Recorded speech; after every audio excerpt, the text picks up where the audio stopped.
law can work against you.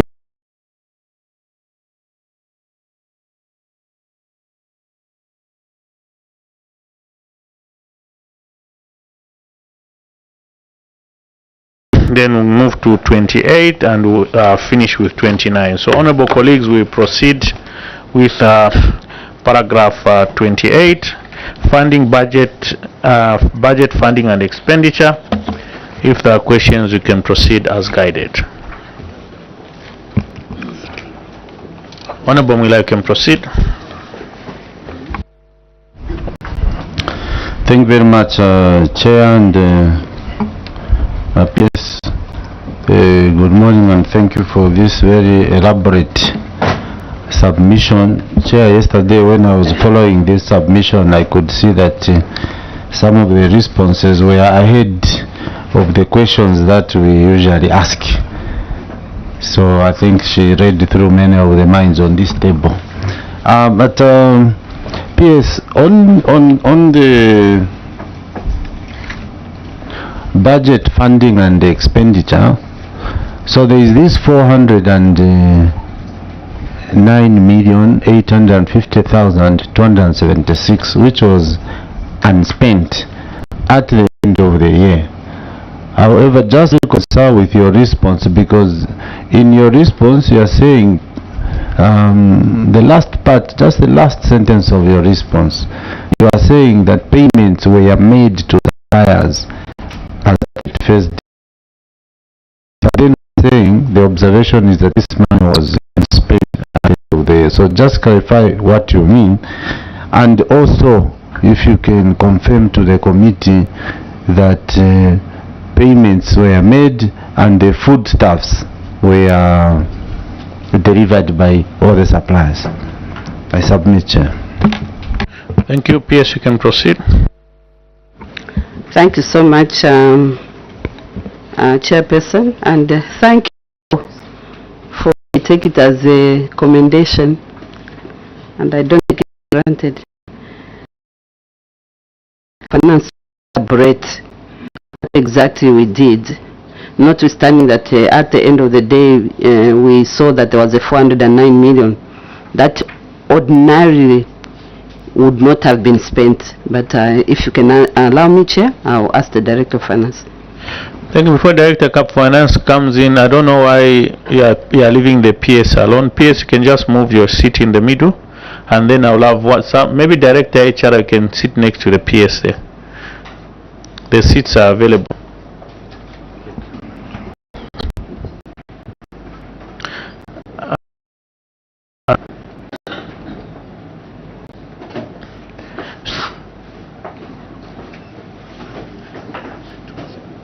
No, not there. There the members are coming. Just one chair.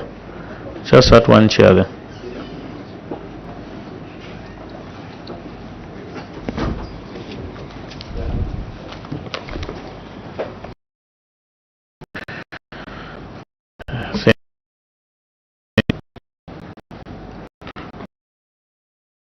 Director of Finance, you can proceed.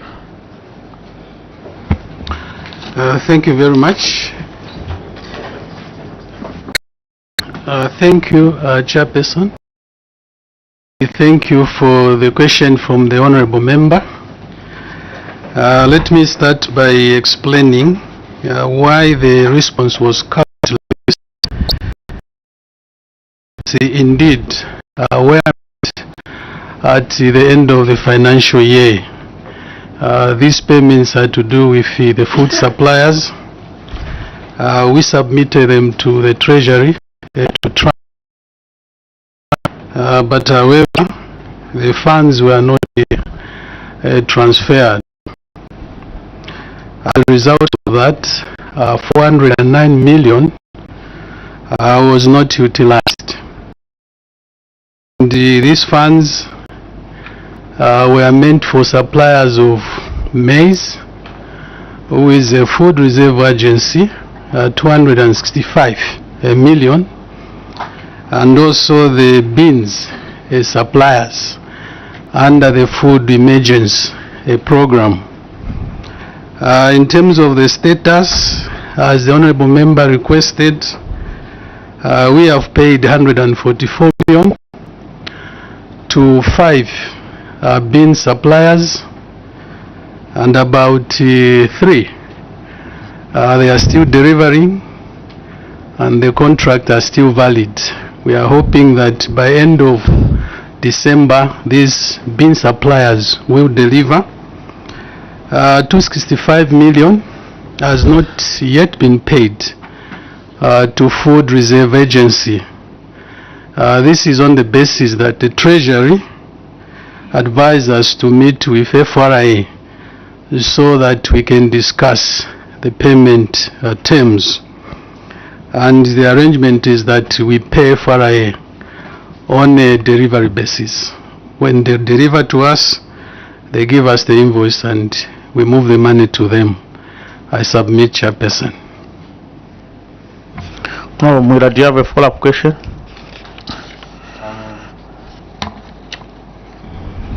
So, Chair, because this feeding program, the beans and the maize are moving hand in hand. So now, if they receive the beans and do not receive the maize, then what happens? How secure is the beans storage?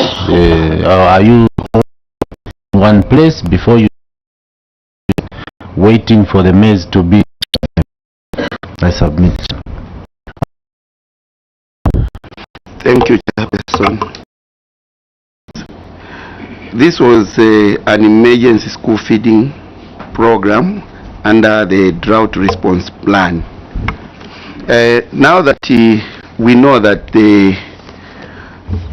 we don't have a drought anymore, I think you need to put the committee to speed whether the objective of the intended program were achieved, going by what your director of finance, they are still supplying, they are still making supplies.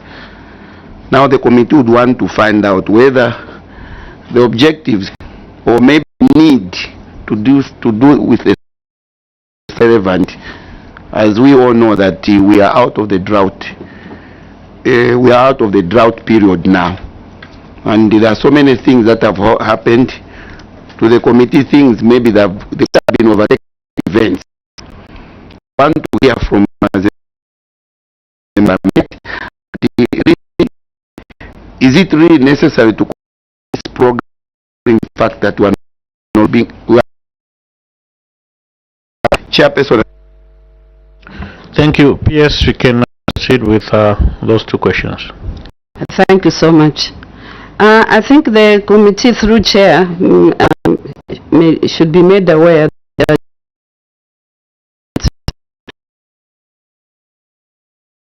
still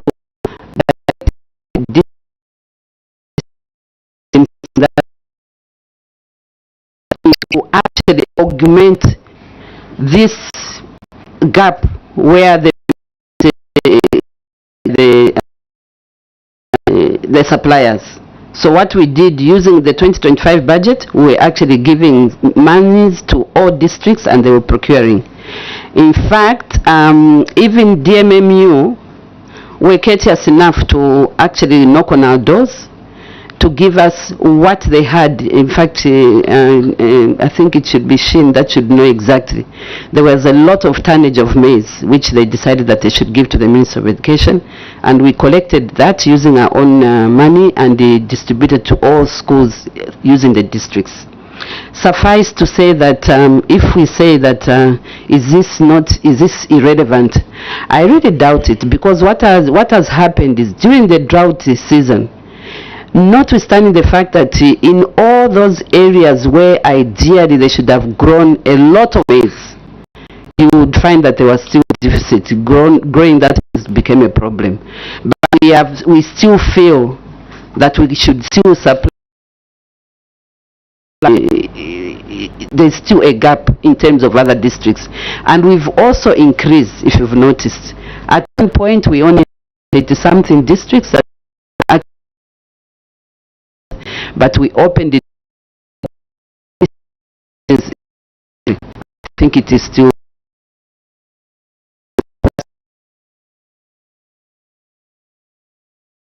districts that is supposed to be taken care of. it goes to all the 16 districts. Thank you so much, Chair. Thank you, Honorable Daka. Thank you, Chairman. Yes. The committee thought that this program was meant to mitigate against the impact or the effects of the aforementioned drought. Now that the supplies are being done way after the calamity that is in question here, don't you think that the objectives of these aforementioned programs were not attained? This is what the committee would want to hear from you. Yes, there are other reasons or other things that have come on board, like you have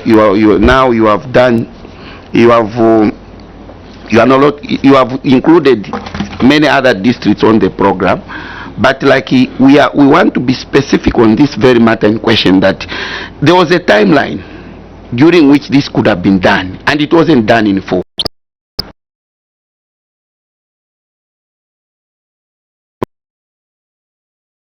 Attain the objective of the aforementioned program. Chair, I submit. Thank you so much. PS, you can proceed. Thank you, Chair. Ordinarily, if it's going by the deadlines, yes, I can agree with you, Honorable, that we have gone beyond the stipulated deadlines that should have taken place. But simply because if the suppliers also have taken long, notwithstanding that the contracts are still valid, but we've mitigated that short gap with what I explained. But however, I can also allow housing feeding program to also be able to supplement, because he's the one now on the ground. He can supplement that with what you are requesting for. If you can allow me, Director Shin. Director Shin can come. While Director Shin is coming, PS, this is under primary education, management of homegrown school meals, lack of feeding shelters in Azongwe. Honorable colleagues who are looking at the bulk of questions, you can even ask 2 questions in set, then you have follow-up questions. So this is a prerequisite that infrastructure should be in place, and that's a responsibility of the community. So you just give us a status on this program under Sinazongwe DO, if this aforesaid structure is now there. Apart from that, there's failure to avail contract for communication towers. What measures have you put in place to ensure that, because when auditors were there, the contracts were not provided? Have the contracts since been allocated? And if yes, we want to see them. If not, we also want to see the measures which has been put by yourselves, and if the aforesaid officers were disciplined, because these documents belong to the government, and they should be put in a safe place, where as and when they want to be accessed by the auditors, they should be accessed, as it were. So I want you to, first your Director Shin will proceed to answer that, then you take up those 2 questions. One is just on a status, and also accompanying information, if there's any. And honorable colleagues, if you want to also augment or ask on the same, you can proceed. If not, I'll allow the Honorable Mumila can proceed before the Director comes in. Thank you. On the feeding shelters, PS, we've seen the responses specifically addressing the schools that were cited in the Auditor General's report in Sinazongwe, and they are reporting that almost all of them actually now have both the feeding and the cooking shelters. But you will agree with me that on a sample basis, if the auditors are to all the schools in the country that are running this feeding program, you would find that this lack of cooking shelters is the same. I can also confirm in my own constituency in Mufulira that now that schools have closed, but when they open in January with the rains, they will be struggling where to cook because they do not have. So I'm seeking to find out how you are addressing, because these schools were cited in the other general who have not and how are you planning to address this issue, because the program is here to stay? I submit, Chair. Thank you. Before PSU proceed, let's finish that issue. Director Shin, can you comment on the earlier issue? Then then PSU got those 3 questions. Thank you, Chair. So we had 36 districts in total which were on emergency feeding, and Treasury allocated funds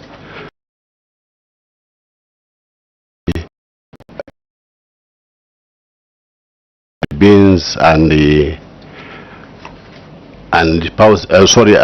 cereal, which was supposed to be procured from FRI. And indeed, like the Director of Finance indicated, we entered into a contract with the Food Reserve Agency for the supply of 40,000 metric tons of maize at a cost of 265 million. And then the beans, we engaged the private suppliers. Of course, we did the due procurement process. However, in the process, the Minister of Finance must have had the cash flow challenges, so they didn't immediately pay Food Reserve Agency, because in the contract it was indicated that upon the Minister of Finance releasing funds to the Food Reserve Agency, the agency was going to give us release orders for us to be able to collect the maize. So we're waiting. We duly processed all the documents, like again Director of Finance indicated, to the Ministry of Finance for them to pay both the suppliers of beans and Food Reserve Agency. It took a long time, and so the Ministry of Finance did not pay on time. As a ministry, using the 2025 budget, again like PS indicated, we started sending some funds to these districts which were on emergency feeding for them to be able to procure food, since it was an emergency, with the hope that in due time Minister of Finance will do their part in terms of paying the suppliers of beans and the Food Reserve Agency. To date, though, Food Reserve Agency have not yet been paid by the Minister of Finance.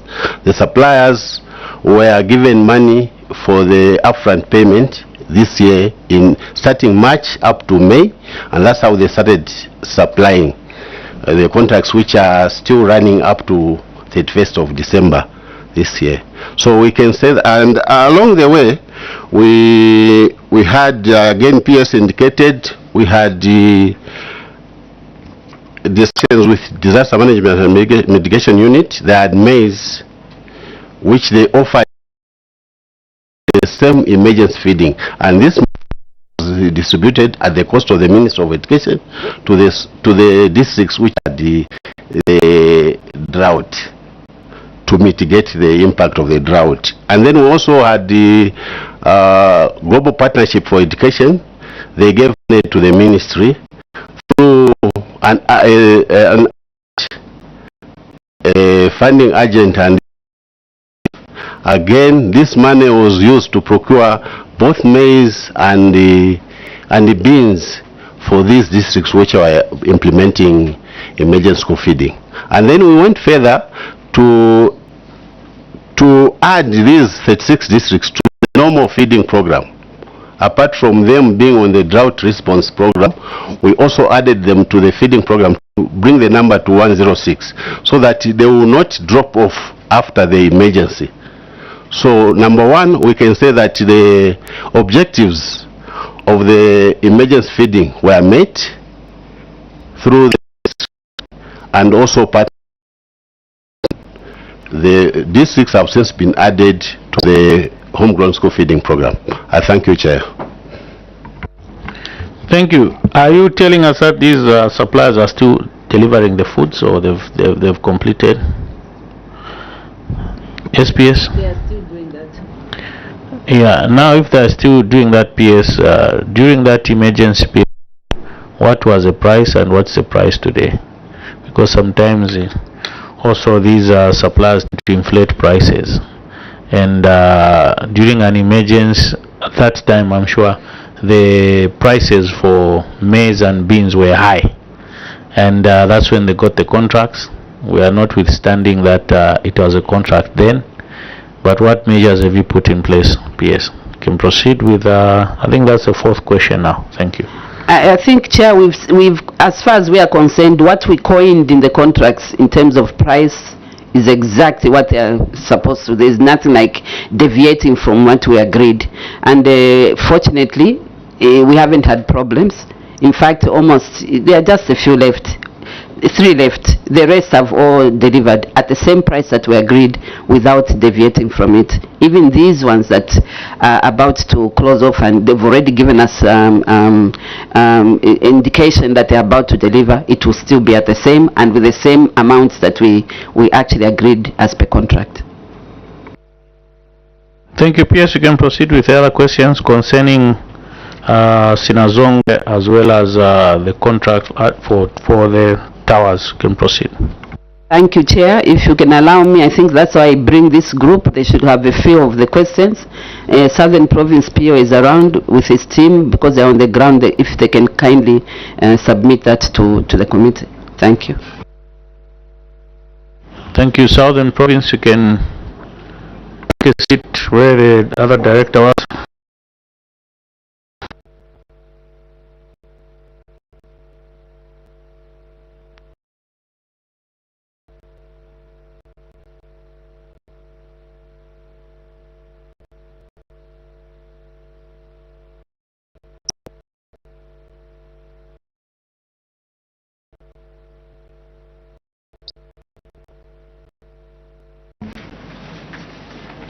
Thank you, Chair. Like the controlling office has submitted, as Southern Province, we agree with the submission with the Chair. The schools concerned, Mamba Mine Secondary School, the construction, both feeding and cooking shelters are done. Should I simply say, Chair, the queried schools in the current state, as shown on the appendix, they were completed. When we realized they were queried, of course we concentrated the effort to the point that the matter was resolved. I submit. Thank you. Failure to avail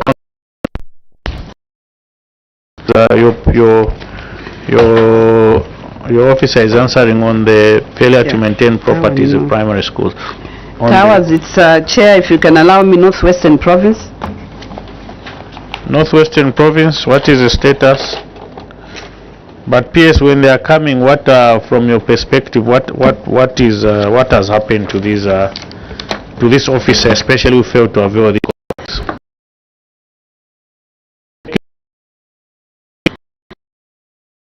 We made sure all of them were charged, and we've attached documentation to that effect. Maybe I can also add it on comes in. I remember Honorable talked about what is the way forward, because he knows that even in his area, so that we take away the issue of shelter, what is the way forward, because this is here there to stay. I had an extensive discussion with my team, understanding the fact that the conditions and the regulations stipulate that the communities are supposed to, that how feasible can that be, because they are communities, and I know in places like urban areas like Mufulira, communities might not be forthcoming to think they can come there and erect shelters. I've noticed also from experience that it's the communities that are in the rural areas that normally come together and tend to think that they can do this even if it's an issue for the government. So we sat down and said, going forward, this is our baby. We cannot just leave it to the community, even if it means that the regulations entail that it's supposed to be that. We've agreed with Shin and the Director of Finance that we are supposed to now going to have a little budget to that effect to make sure that we support this cause, because not every place there will be that. And as to the quantum, we are sitting down to see what amounts are we talking about, so that we can be able to do that even ourselves and come in with our POs and with our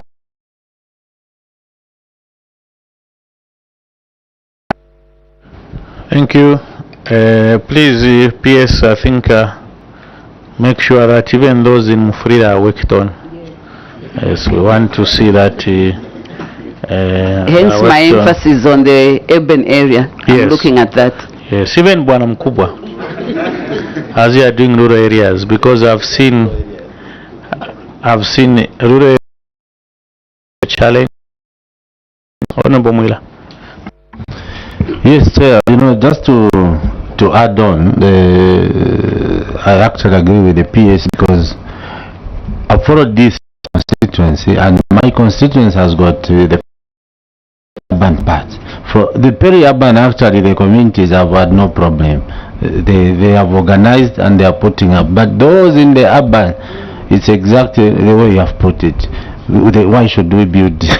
So, if it's not too late, PS, just as a suggestion, if it's not too late for 2026 in the CDF, your colleagues in other ministries go to local government and issue directive, buy ambulances, buy police vehicles and all those things. If it's not too late, my submission to you, you can also go to local government so that they just issue those directives they like issuing from Lusaka, that 2026 make sure that part of the CDF goes to the construction of feeding shelters. I think you would have achieved quite a lot.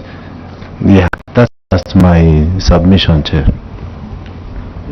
Thank you. That submission, PS, is not admitted from the honorable member. It's just for your advice. It's for your initiative. Thank you. Noted, Honorable Mwila.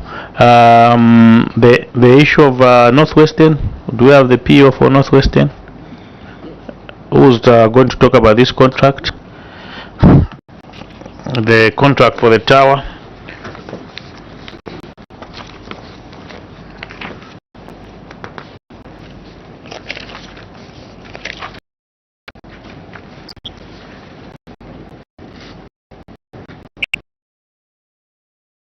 Submissions into.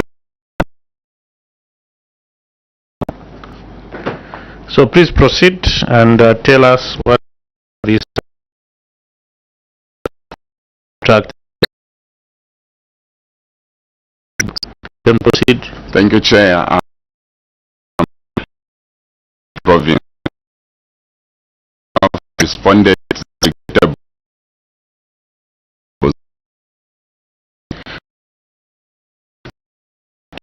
that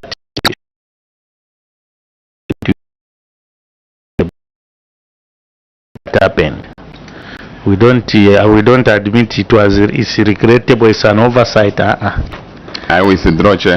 So tell us what transpired. Why didn't you provide this contract? This is a very important document. You can proceed. What happened was the head teacher at the school, there was misfiling of documents, and they couldn't find the documents at the time. So as ministry, we made follow-ups to ensure that we got a contract with the MTN, and we have since charged the head teacher for failure to secure documents according to the terms and conditions of service, and also the procedure for handling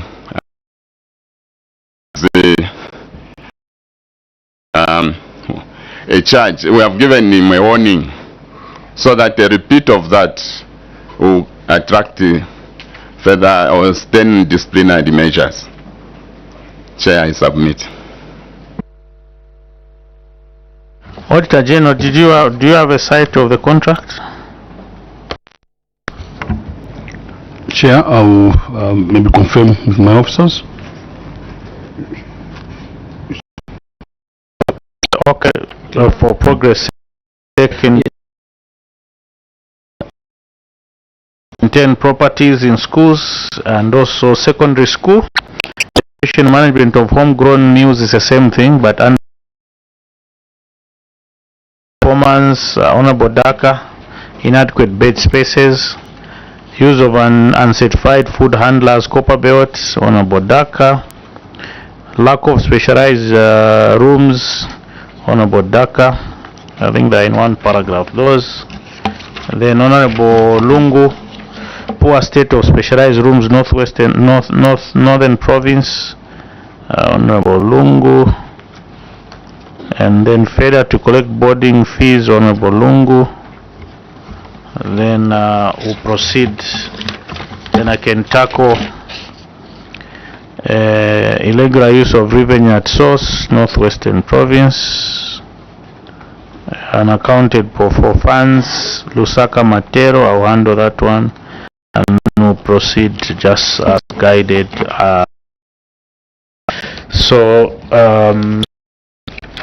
Auditor General, you have the contract confirmed? Yes, Chair. Okay, and this contract came after the audit, isn't it?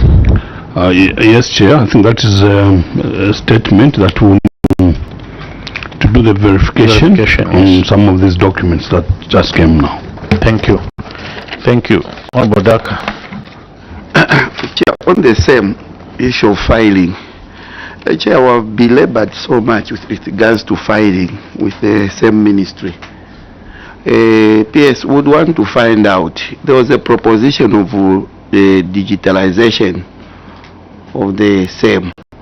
What efforts or what steps have you taken? Yes, you have charged example. There are many others who could be found wanting under issues to fighting. What is that you have done?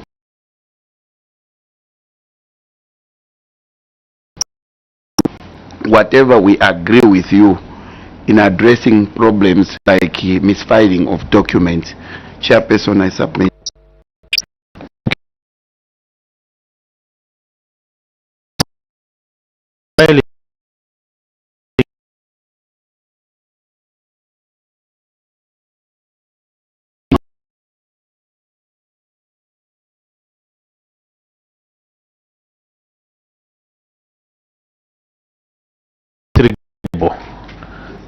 No, that is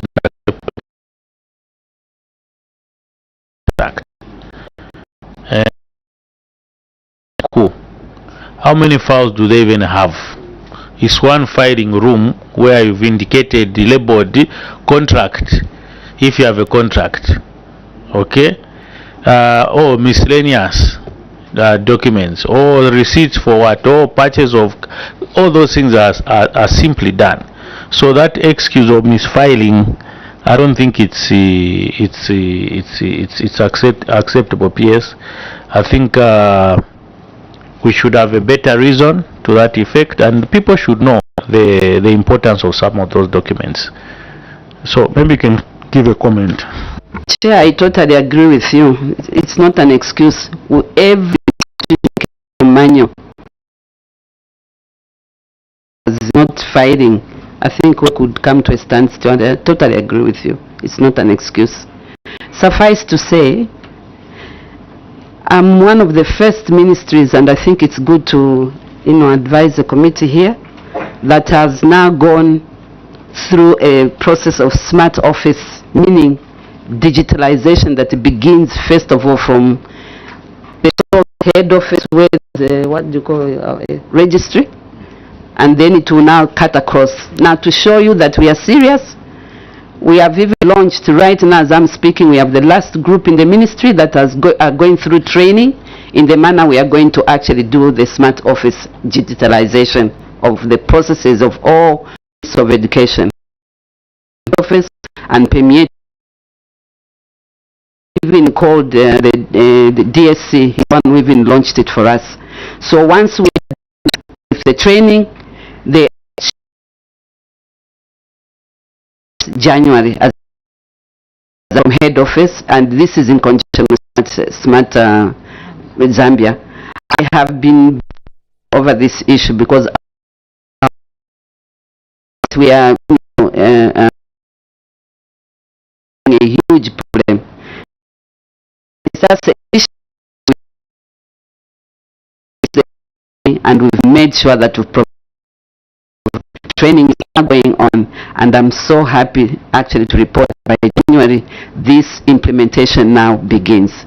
And I'm also very happy that one of the few, if there are any other, have embarked on this, and I thought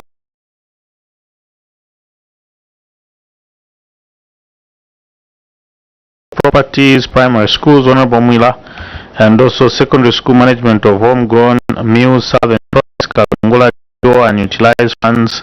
You can proceed. Thank you very much, Chair. the failure to maintain properties, again, this is a problem the whole country. But PS, aren't you considering revising the guidelines for the grant that to send to schools? That should go to the current in the school. Maintenance is not adequate. Now, if we continue appearing in different schools where the auditors visit, shouldn't you be considering revising those guidelines so that you increase the allocation that goes to maintenance? I submit, Chair. Thank you, Honorable Daka. Chair, just to support Honorable Mwila on issue. Chair, we have several programs would be of significant help. Yes, do you have as a ministry a strategic maintenance that would speak to some of these challenges that were faced? If you got a plan, these issues of funding could easily be squeezed into the equation.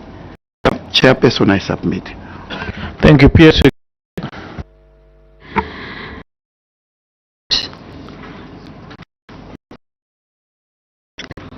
But I think what ought to be understood from inception is when you are thinking you've started maintenance on in certain areas, there are still certain areas that are not done because of the magnitude and the humongous ministry that we are running. So that you find that maybe where we are seeing progress, that maybe on as well has happened, and it happens. Overnight, I think I'll lie because of the number of schools that we have and number of places that we have, but the plan is there. We even have a plan where the whole country, we know where each mud and poor school is and whatever, and how we want to move in, tandem and slowly but sure to make sure that we get rid of all. The ministry is very big. When it comes of have you had maintenance programs for schools? Yes, in fact we increased last year. Next year we're increasing again according to our budget that we've allocated. But I said it's not possible that we can do all at once. Schools must knock at my door. You will find that those ones have quickly taken it upon myself that it's also the proactiveness of those that are manning these schools. Some go to sleep and we tend to think everything is okay, but some will keep on banging, and honestly I want to make sure I help them because the banging is loud, and I also want to make sure things are okay. So really the plan is there. It's just that the ministry is very, very big, but we'll be able to, and we've actually shown that we're able to do that. For the 2026 budget, there's an increment as regards maintenance to schools. Thank you. PS, you might have an increment which is very good, I think, and progressive as from the perspective of what we are discussing. The question is, as a ministry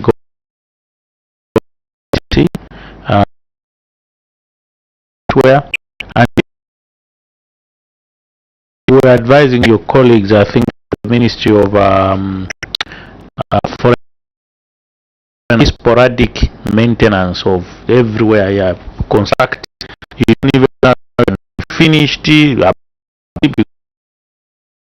deplete your funds. So what's in that policy, if you have one, the strategic policy for maintenance? How do you intend to now ensure that these facilities, especially your education, you've got a lot of vessels as well support, but you've got a lot of Department of Infrastructure has been failing in most of I should say, in this meeting. What have you put in place, and what is your strategy?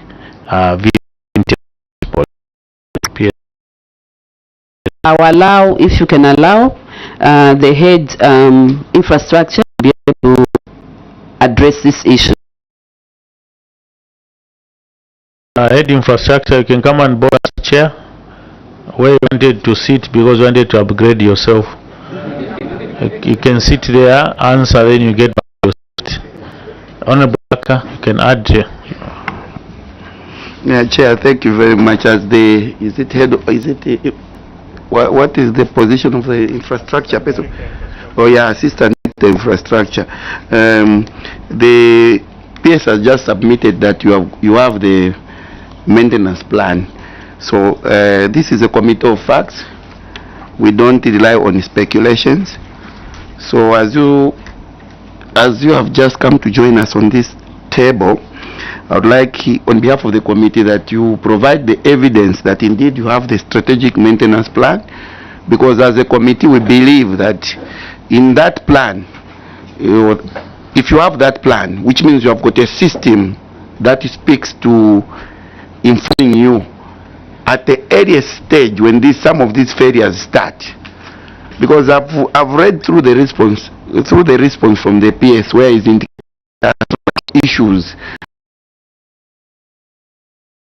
It doesn't just start immediate, you know. Structural issues at a time when things worsen, it's over a period of time.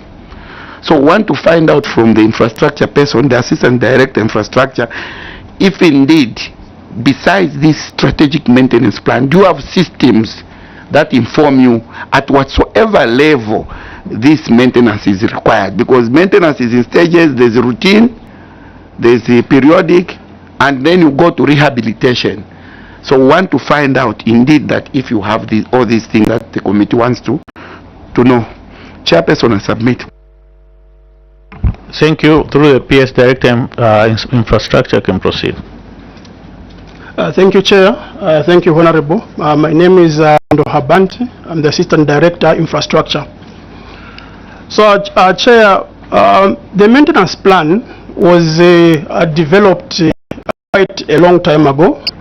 It was developed, should have been early, maybe in the 90s, because we actually had the unit, the Zambia Education Project Implementation Unit, ZEPU, which had actually a maintenance team that used to go around the schools to maintain. So on a plan,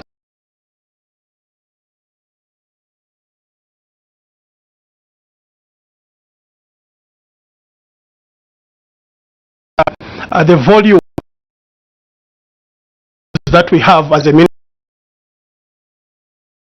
impossible to work on all the requirements that need now, because we have got different stages of dilapidation in these schools. So basically, on the plan there, and I think we can provide the old maintenance policy plan that was developed.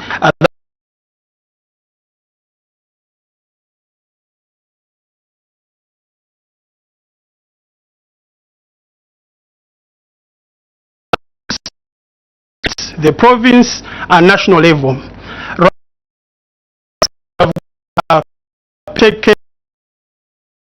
We have got caretakers right at the school, and we have got building officer right at the district office. Then at the provincial office, we have the resident engineer with the senior buildings officer.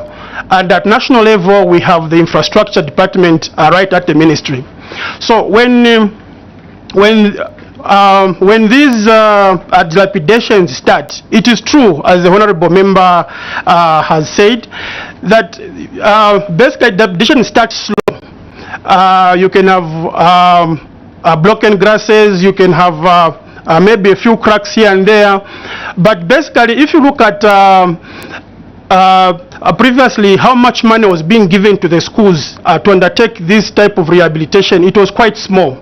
So basically the school may want to do a lot of work at once, but they may start to handle one that they may think is very urgent. But as time goes on, you see that the other part which had been left, the dilapidation continues to grow to an extent that it now requires rehabilitation.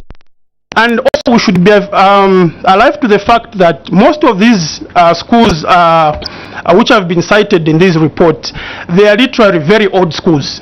Most of them built with burnt bricks, and most of them were roofed with timber.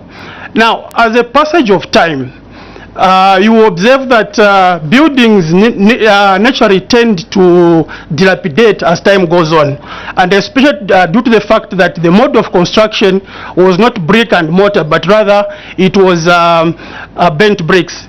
So looking at where we are coming from, the ministry has been looking at a strategy where there are buildings which we have condemned and we have literally upgraded, where a building has developed to a stage whereby it cannot be used, so we bring it down, then we bring up a new building. I submit, Chair. Thank you. Assistant Director, I want you to talk about the maintenance, strategic maintenance policy. If it's there, we would want to have a copy of it and see how you are planning to ensure that this very important infrastructure from Yengo Primary School in Kav of Bwanamkubwa constituency is being maintained. Is being maintained, because we want to see that these structures are very important, all of us. So it's important for us to ensure that we give it maximum care through some of these policies. As government, we are quick to build, cut the ribbon, and leave the ceiling, cobwebs, everything, go to the airport. It's a sorry sight, and these are things we are being vocal about. Such a prime infrastructure, prime money, expensive, but we are failing to maintain. Why? Tomorrow we want to build another one, let's build the extension, but we can't maintain what we have, yet we maintain our homes. So that's what we want to hear. I want to know what policy is in place. If you don't have one, we need to have one. So tell us on that aspect. That's what we want to understand. Through PS, you can proceed. Thank you, Chair. A maintenance policy was developed. So the actual document we didn't bring, we didn't come with it here, but we can look at the actual old policy documents that were developed, and if they need to be upgraded to the level where we are. Honorable Daka, what's the point of order? Sorry, Director, you can switch off the mic. Thank you. Chair, we are moving with time. What the committee is asking for is an updated strategic maintenance plan that speaks to our current challenges. We cannot be talking about odd things here, Chairperson. Is the Assistant Director in order to divert from the actual question and start giving us information of no help to this committee? Chairperson, I submit. Thank you, Honorable Daka. Definitely I've guided the Assistant Director, and is out of order. The Assistant Director, what we want is your current policy. I'm sure I should have it on a soft copy. We can print it.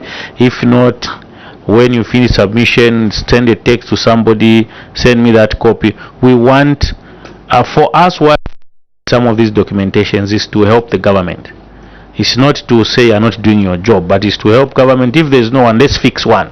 And what are some of the things contained in that which is helping us, like Honorable Daka is saying, to stand the test of time? And now the issues with, because the ministry is doing a lot of construction. If I'm not mistaken, you are doing World Bank secondary schools, whatever. How are we going to maintain that? That is where the issue is. We are not the last people.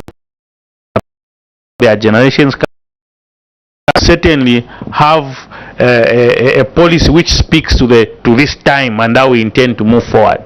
So if you don't have that policy now, please find that policy, an updated one. PS, what is your status if that policy is not here? Chair, we have, like you said, old but not an updated one. However, what normally we accept, even as they are working day-to-day maintenance, we look at their work plans. So those now should be translated into a proper maintenance plan, which we should be addressing in the manner the honourable member has put it. But the actual one where you can even on the computer, I really doubt, because I haven't seen that. We don't have that one. Thank you, PS. Honourable Lungu, then Honourable Daka. Okay. Thank you, Chair.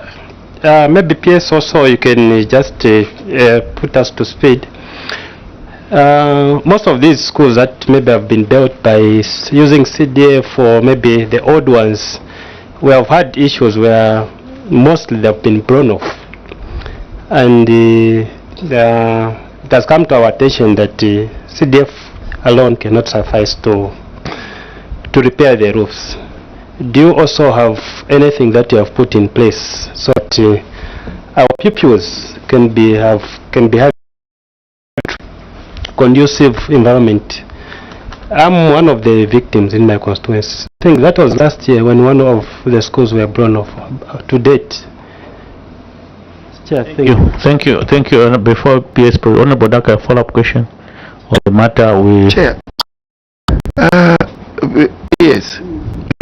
Not a new thing that we're discussing. I remember very well, or vividly well, last time when you appeared, you promised the committee that you put in place what we're looking for here, the strategic maintenance plan. And to hear you say you don't have up to now, you are relying on an old document. It's quite dismaying for the committee. And I don't know, Chair, how we'll proceed basically on this matter, which is quite serious. Infrastructure is increasing under the Ministry of Education. I know very well, even under CDF, much of the resources under the project goes to the Ministry of Education. We are doing very beautiful schools. But to hear a submission from a controlling officer citing that they don't have any strategy with regards to how they are going to maintain the old, because you are dealing with the old infrastructure. Now, if they are failing to maintain what they have, how are they going to manage to maintain the additions that we're looking to this ministry, Chairperson? It's quite worrying. Submit, Chair. Thank you. PS, I have done 14 question, and so are my other colleagues. And I think I was just telling yesterday that we're doing a over to you. I think what is pragmatic and important is we need to have that policy in place. Even in your budget line, you could even retain the consultant on your behalf, whatever it is, that we can look at the benchmarks, how this can be done vis-a-vis your funding. This is your funding, because the drawback we're having, we were with Dr. Khan or Mr. Khan, we have no traction. We still have issues with the Ministry of Foreign Affairs, foreign missions, chancelleries. We have problems. We know where the problem is, and that problem, if it comes also to you, you have this maintenance funds for maintenance, then we just throw here, and I think it's also important, like Honorable Muya was saying, have a full-fledged department just to deal with infrastructure. I know everything was devolved to Department of Infrastructure, but they're failing. They're failing to cope with the entire government infrastructure, to supervise that. 3 years, a contractor, the engineer failed to go to strict hospital until it started sinking. You see, so these are some of the issues we are let's make that piece put in place. Even when you have those funds, you should have that plan, because it will entail how you want to spend it. Okay, we are going to start with infrastructure which were built from 1963, like Wala Secondary School, my school, to up to 72. Then these other ones, emergencies, are any emergencies, blown off roofs, like Honorable Lungu was saying, we'll deal them with this vote. Then we are going to deal with this category. In an emergency, this is how we move, but actual maintenance will run as it were. You see what I mean? That's what we want to see. A pragmatic plan which will speak to things on the ground, and how you've also, because you are submitting the infrastructures which were made a long time ago, pan bricks,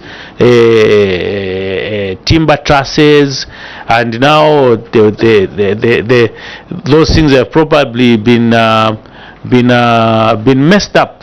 Then how do we now refurbish? How do we ensure that we do that? So that's what we want to hear. So we hear you. You don't have a plan. We have that plan in. Can we start formulating that plan? Can we give it the agency it needs? Because we want to see traction.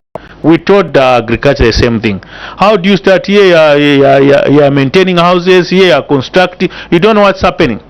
You've got all these centers and whatever, you don't know what's happening. And also it's difficult for us PS to supervise. We can't be everywhere, here, there. So it's important to speak to a plan which now can be implemented. So we urge you that plan should be done in the quickest possible time. Colleagues, will make progress. On formula secondary school management of homegrown meals. Is there any question on that?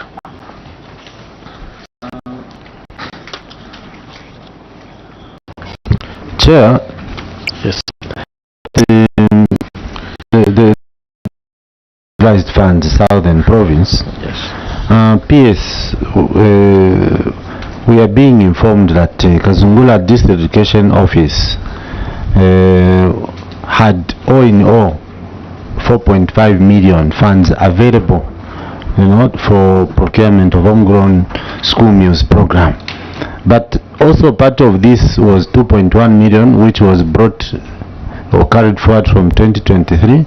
They had not spent it, and yet they were funded an additional 2.4. So why were they given so much money, knowing that they already had 2.1 which had not been spent, and then they were funded additional money? Why were they given so much money which they could not spend for the reasons that you have already cited? I submit. Thank you. PS, you can proceed. I think also that okay, you can proceed, PS.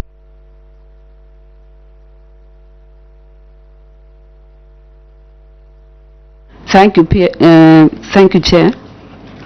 I will allow most of this to be responded to by Director Shin. However, as we give money, we give according to the plan, so we didn't even realize they hadn't spent this money. But as to why they didn't spend, Director Shin can come in together with the PO in Southern Province. So Director Shin, please take where you were seated, and also the PO from Southern Province. Madam, are you from Auditor General? You are from Auditor General? Okay, maybe you can just take the one back, then we have those two to take away their mics, so that we can they can make submissions.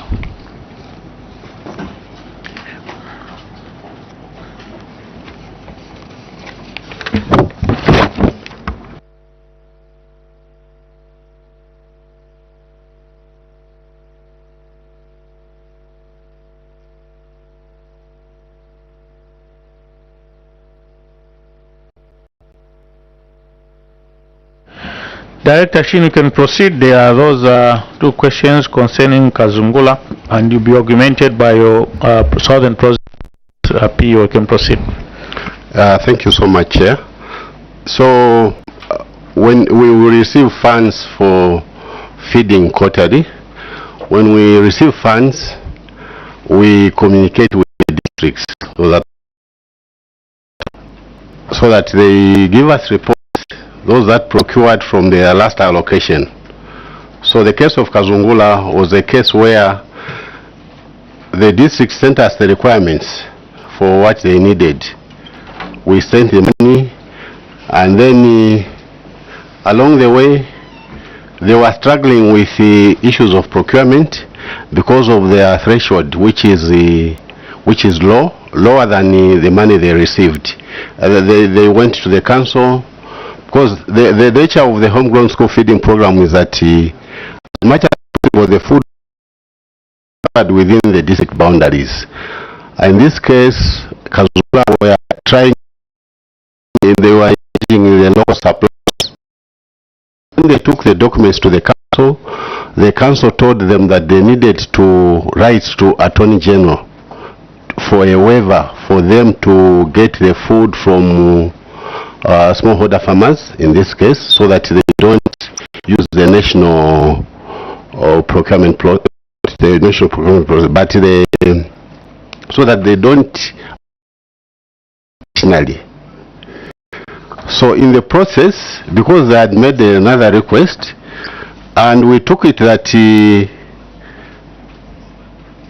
by the time the schools will open, they will definitely need food. So we were looking at a situation where we don't have a gap between when they procure and before the food finishes, we send money so that they do the procurement process again and procure for the next term, so that there's that chain.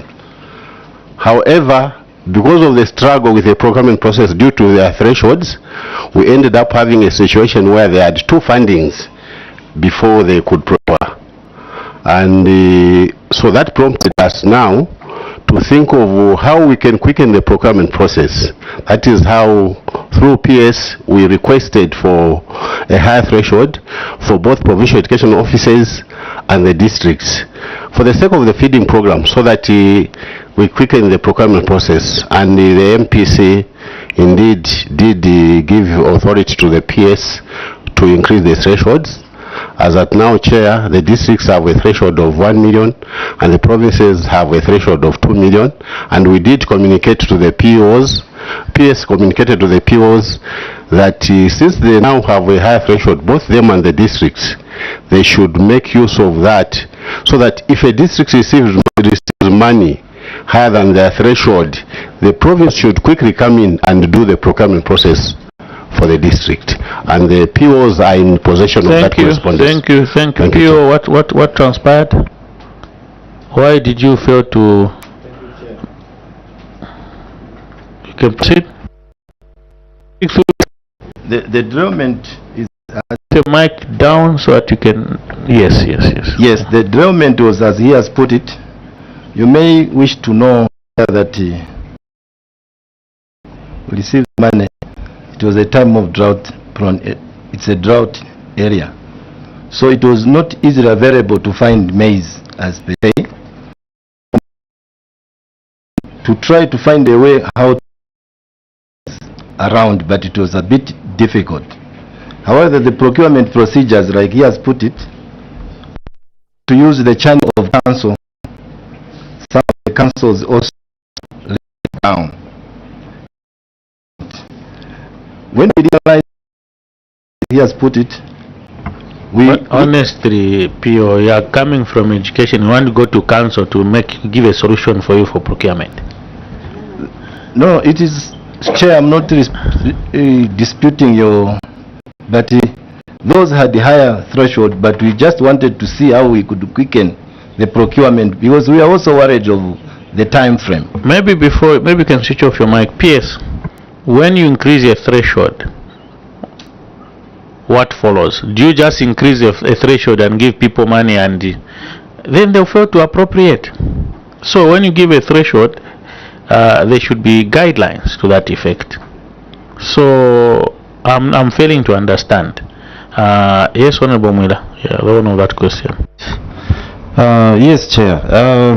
I think the director, the issue of procurement came later. The issue of addressing the thresholds came later. I wonder now, because how maize was available to be procured locally. The beginning of this is so much money when you knew that these people were keeping money in the account because there was not available means to procure. Why did the funds keep going there? You submitted, Director Shin, that in fact they do, is it quarterly submissions to retire, you know, the and at the end of, and you were aware maize locally to be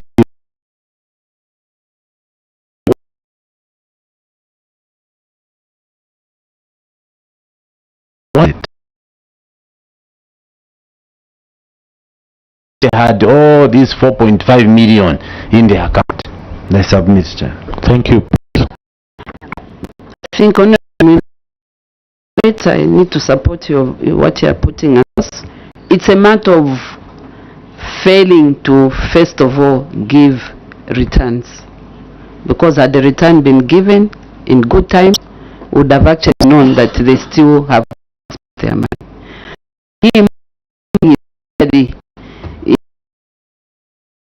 He signed saying Kazungula wants, so you're quickly now deciding to receive.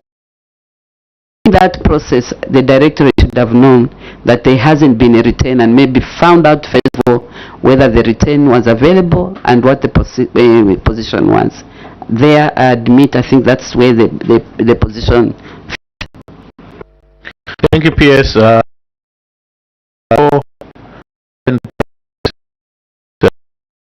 Shin, is this Shin the one for crores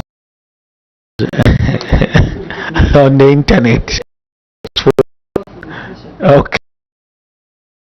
PS, we need to take things seriously, and we're dealing with public funds. Most of us who worked in government and so with these NGOs, and that we rose seriously, and not since the minister sent money, we are not sending returns. I think all those are things we need to look at. PO, you've got people under you, the district and everybody, which I should believe you've got that is a very senior position. Provincial Education Officer, very senior, and you should have all these people to do what they need to do to ensure that we are moving in the right direction. So,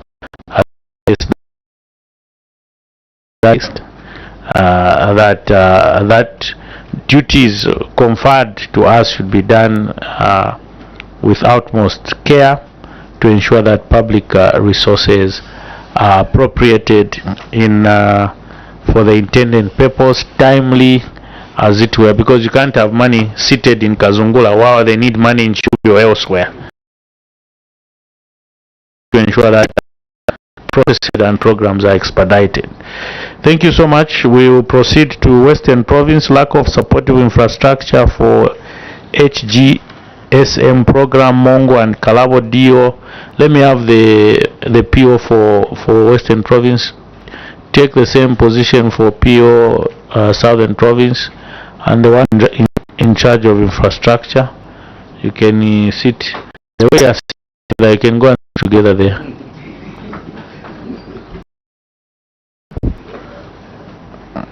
And then I'll have Honorable Daka to start. Inadequate bed spaces, which we also did find in Eastern Province, in Mambwe. Yeah, it was very, very bad there, PS. Very, very bad. Even the state of bank beds was very bad.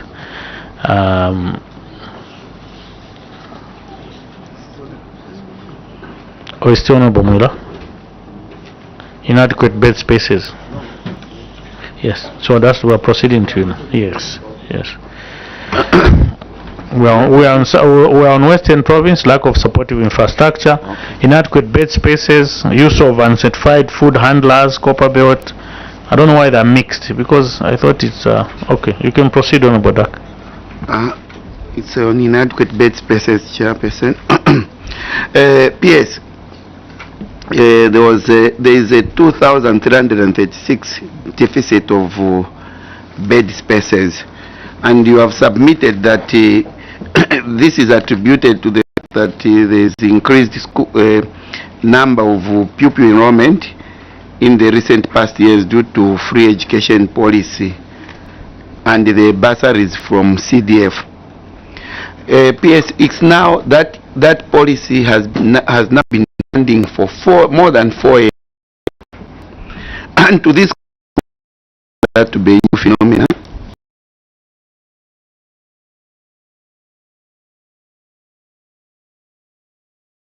What measures you have put in place to increase the bed spaces? In fact, as my chairperson has rightly put it, when we went to Eastern Province, when we took our the situation at high school, it was very bad. Our children are being kept like animals. They are being put in a room, they are being squeezed.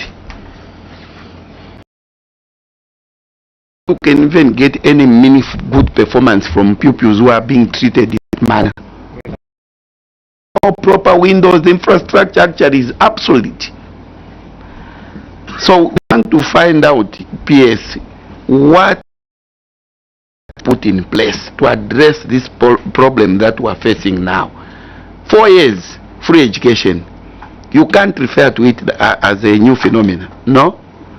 We totally disagree with you as a committee.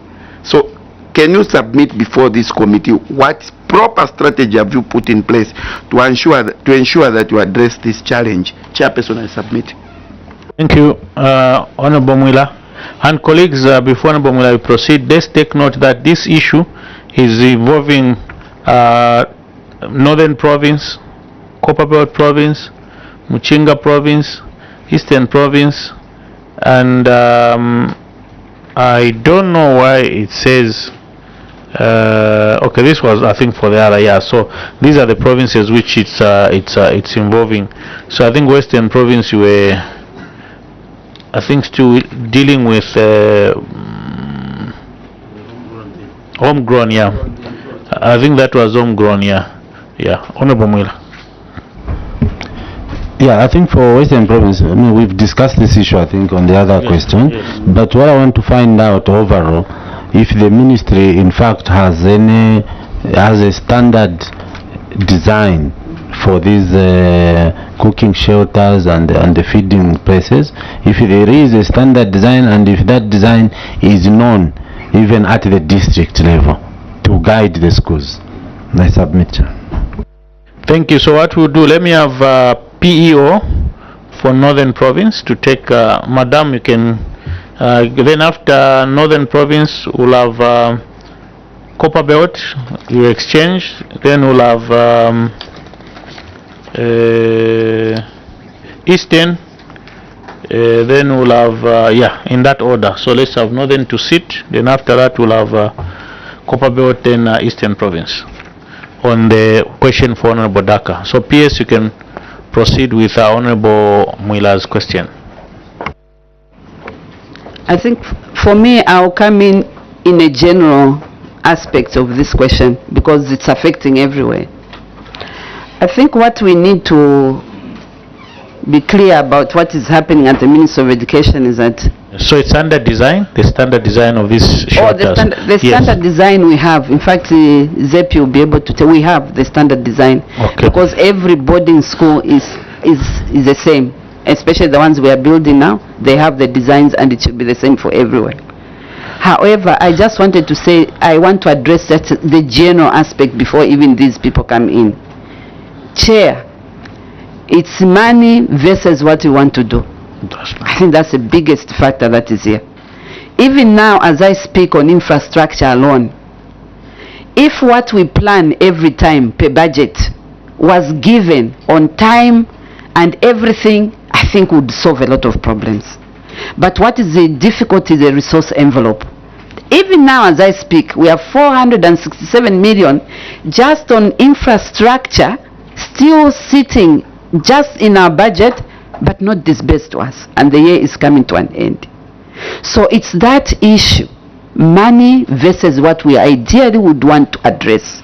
It's a very, very big problem. I think that's why I wanted to come in. Thank you. PO Northern Province, Kanyanta STEM Boarding School in Mungwi, Mambwe Mission Secondary School in Senga Hill. There's a deficit in bed space. And if you look at colleagues, help me, if we look at these three, Mungwi, there's also Lupososhi. Mungwi deficit is 719, Lupososhi 162, Senga Hill 96. There are a lot of interventions, PS. That's why we are laboring to ask, because even us, you give us conditions. No, we need 7,000 desks by what. So every year I'm procuring desks. So are my other colleagues. It's the same. This can be done through CDF. So PO, what is the status of these schools, and what is the problem really? You can proceed through your PS. Thank you, Chair. Mr. Nawamulambwa, the Provincial Education Officer for Northern Province. Chair, it is true that the three schools in Northern Province, that is Kanyanta Boarding Secondary School, Lupososhi Boarding STEM Boarding Secondary School, and the Mambwe Mission Secondary School, have deficits in terms what is causing this? That in the first place, we have seen a lot of swelling in terms of enrollment. Numbers has increased, and at the time when these schools were built to accommodate learners. But with the coming in of free education, like in the case of Kanyanta, the school has a capacity of 352. But with the coming in of the free education, we are seeing a lot of children coming into these schools, meaning that more bed space is required. And so far, what we have done is that we have so far written to council to ask resources from CDF, and also we have indicated to our PS that there is a need for us to increase in terms of infrastructure and also bunker beds for all the three schools that are involved. Apart from that, we have also encouraged our schools around to ensure that through the grants that they receive, the infrastructure component under the school grant, so that from time and again they should continue also. Sorry, to cut you short, you can switch off your mic. PS, there are a lot of interventions. And also government through Ministry of Local Government has allowed even to do. We get money from skills, we build something, or we get money from skills, we buy and mitigate some of these issues. That's why I think we are one government. I think it's important for us to yes, there's a resistance sometimes, but we should have find means and ways on how we can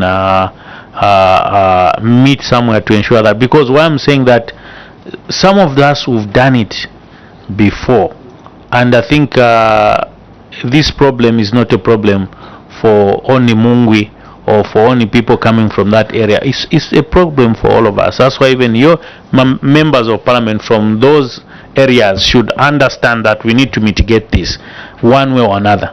We vary funds. Imagine you want to take 200-300 people for driving school in Kasama. Where would they even go? How many driving schools are in Kasama? You see what I mean? So those we can mitigate and see how do we balance up. We're going to take this number, vary funds, buy these some of these to augment on what the Ministry of Education is doing. Can I come in? Yes, PS. I'm very happy you're saying that, and I wish all the honorables could actually think in that manner.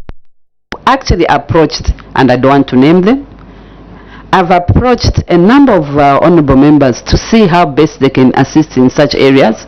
They've told me that they've done too much for education and they've got their money now for other things. I've been told right in my face that how many times are we going to just be supporting education? And they even told me, you can agree with us that we've done a lot for education. We've also got other competing issues and needs that we need to do for our constituencies. So thank you that you are presenting that to us. Thank you so much. I, from another school of thought, PS is like I build a 1x3. I build another one. I even put desks.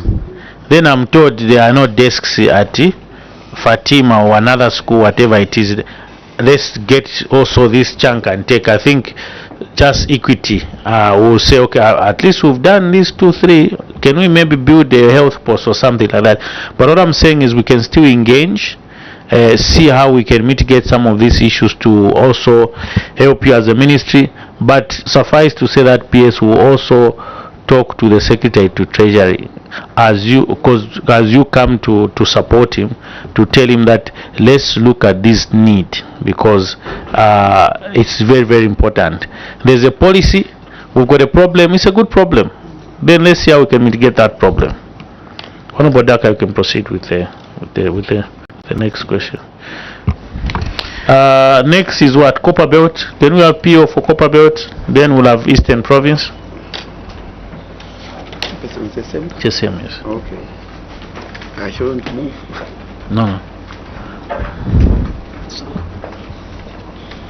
What?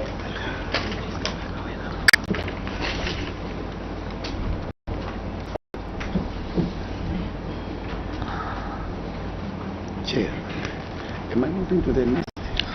Not the same. The same. We want to be. Gotten the question. Yes. So PO Copper Belt, what is the status on Masangano Boarding School and Impongwe South and Impongwe Boarding School, as it were? Thank you, Chair. Masangano is got a serious problem in terms of bed space. It is an incomplete school which started somewhere in 2009, and so population to enable to complete its infrastructure, but the population and the need for education has grown.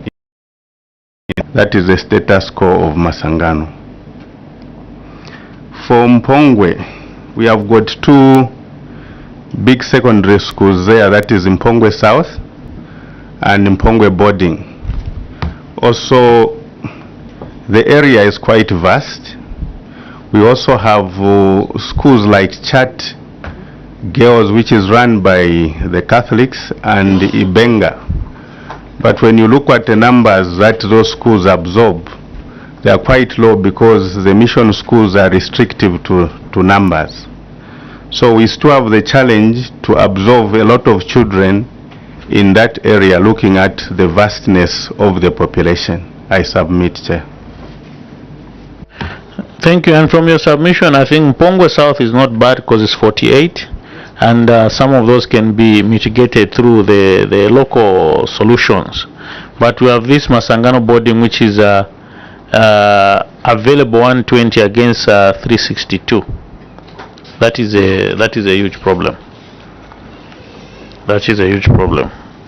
Any follow-up questions, honorable colleagues? If not, we'll have the Eastern Province PO to hear the status.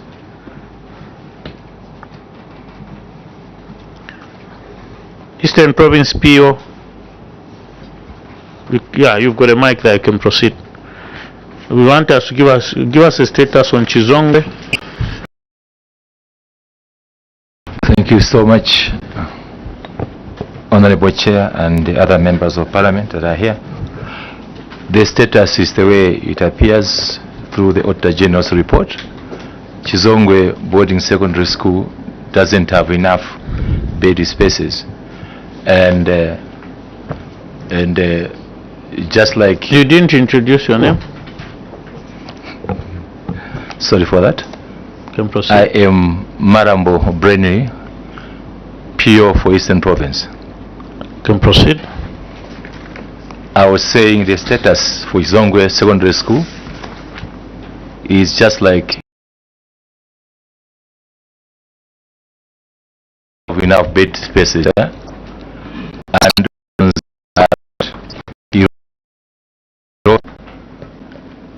and as has been indicated, 7 bed spaces have been worked on. There is still a deficit.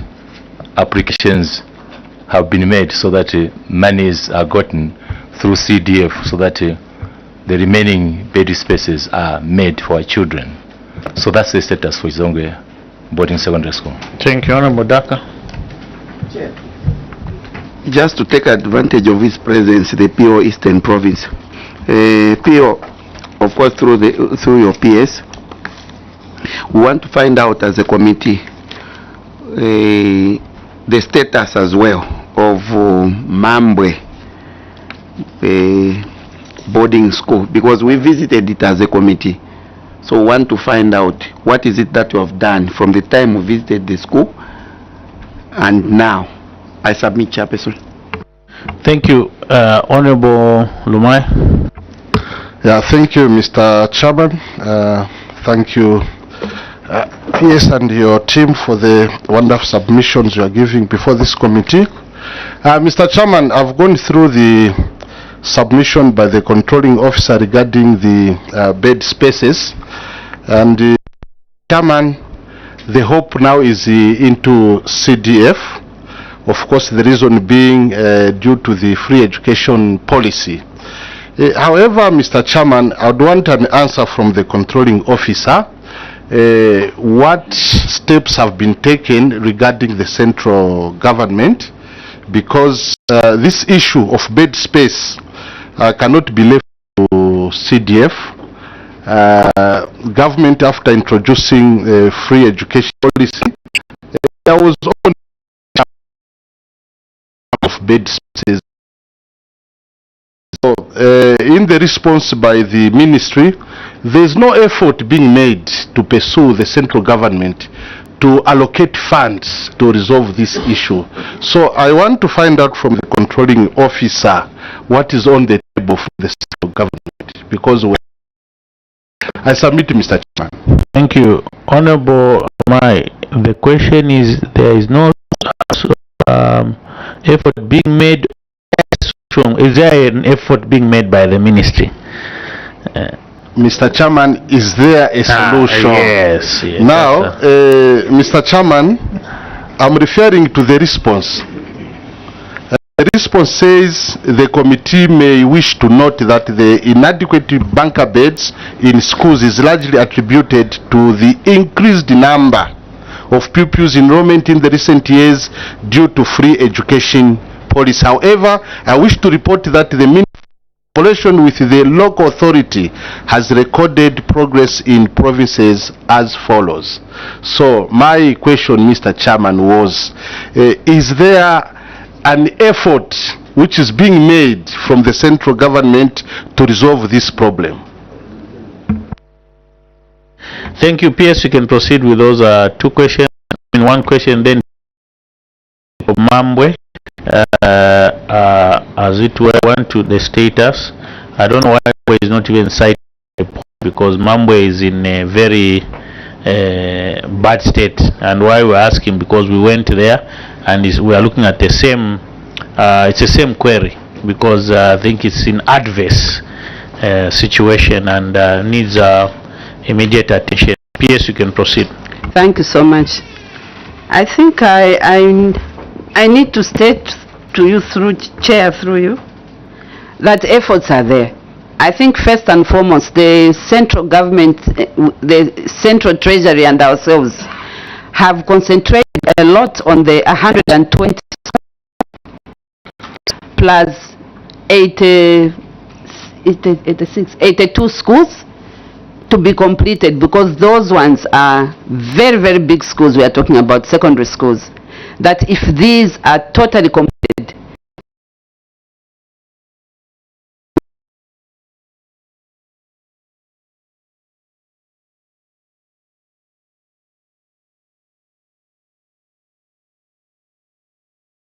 this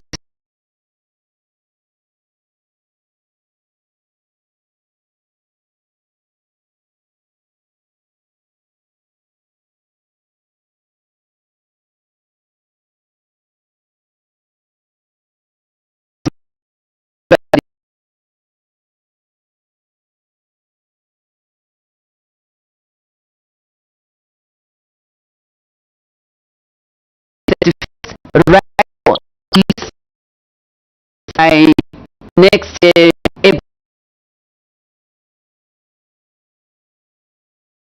That's all the money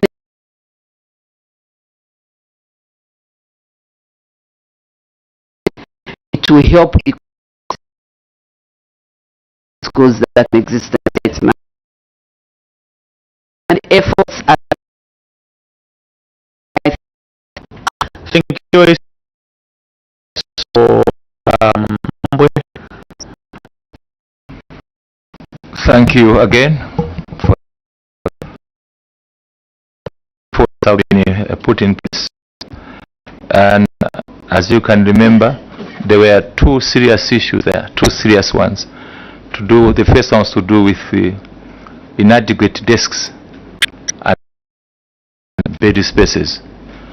Over inadequate desks, we have taken 100 through monies that are received from our ministry to have desks procured and rehabilitated. And some more desks are being worked on. So I've taken 100. And then for bed spaces, the school has applied through CDF. We are still waiting for monies to come through that way. Thank you for the time. Thank you. Just clarity, those 100 desks have procured through what means? Is it through the Ministry of Education or? Through the Ministry of Education. Okay. Thank you. At least NPS, we are doing there's some movement. Chair, I can even add on, because I didn't even answer the honorables on blown-offs. You remember we talked about the issue that CDF don't have room.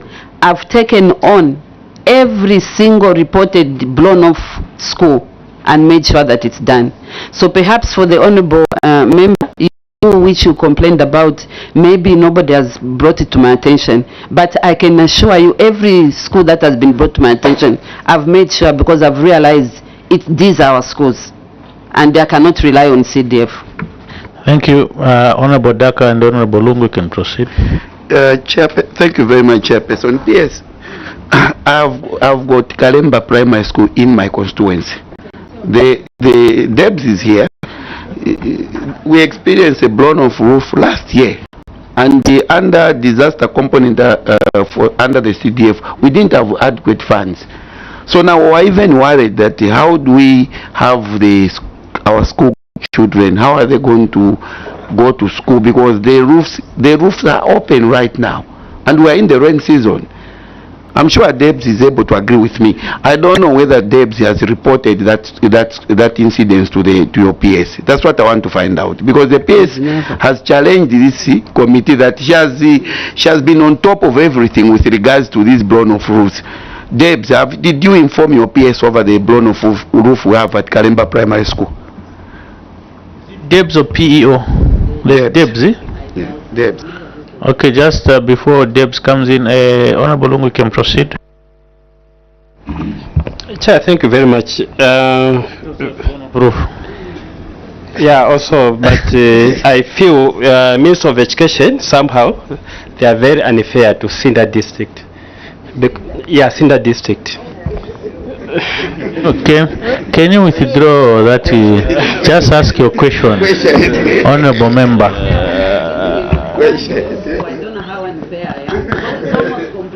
Just ask your question.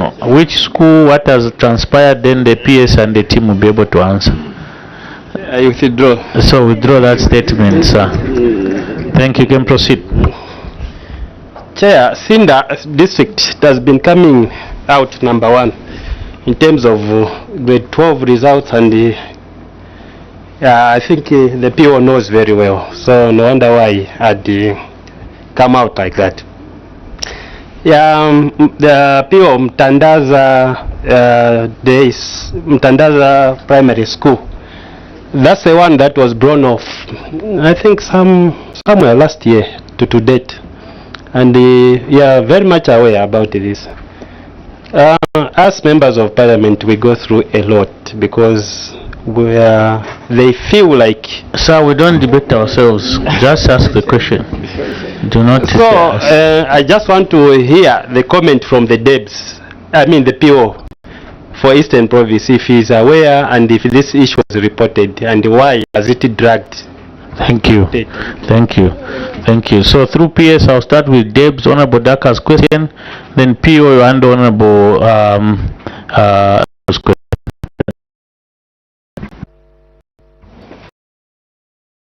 Yes, Chair.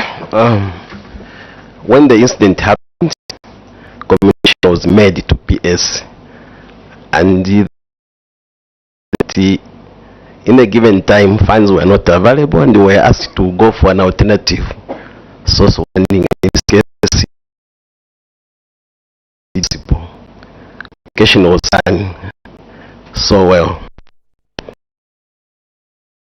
aware of Karemba having had the roof that was blown off.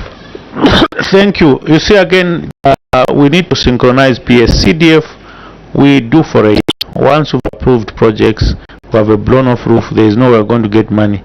The disaster components is very minimal and usually is committed, but I think we can hear you, Debs. PO, what does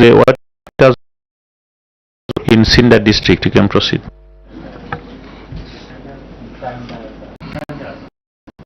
Same. You can proceed. Thank you for the time again. What goes on is that immediately a report comes to my office. I'm talking about the whole province now. We submit, and it doesn't even take long. PS will respond, and usually we get the support that we look for. But for Mutandaza, I can't easily remember where we are right now.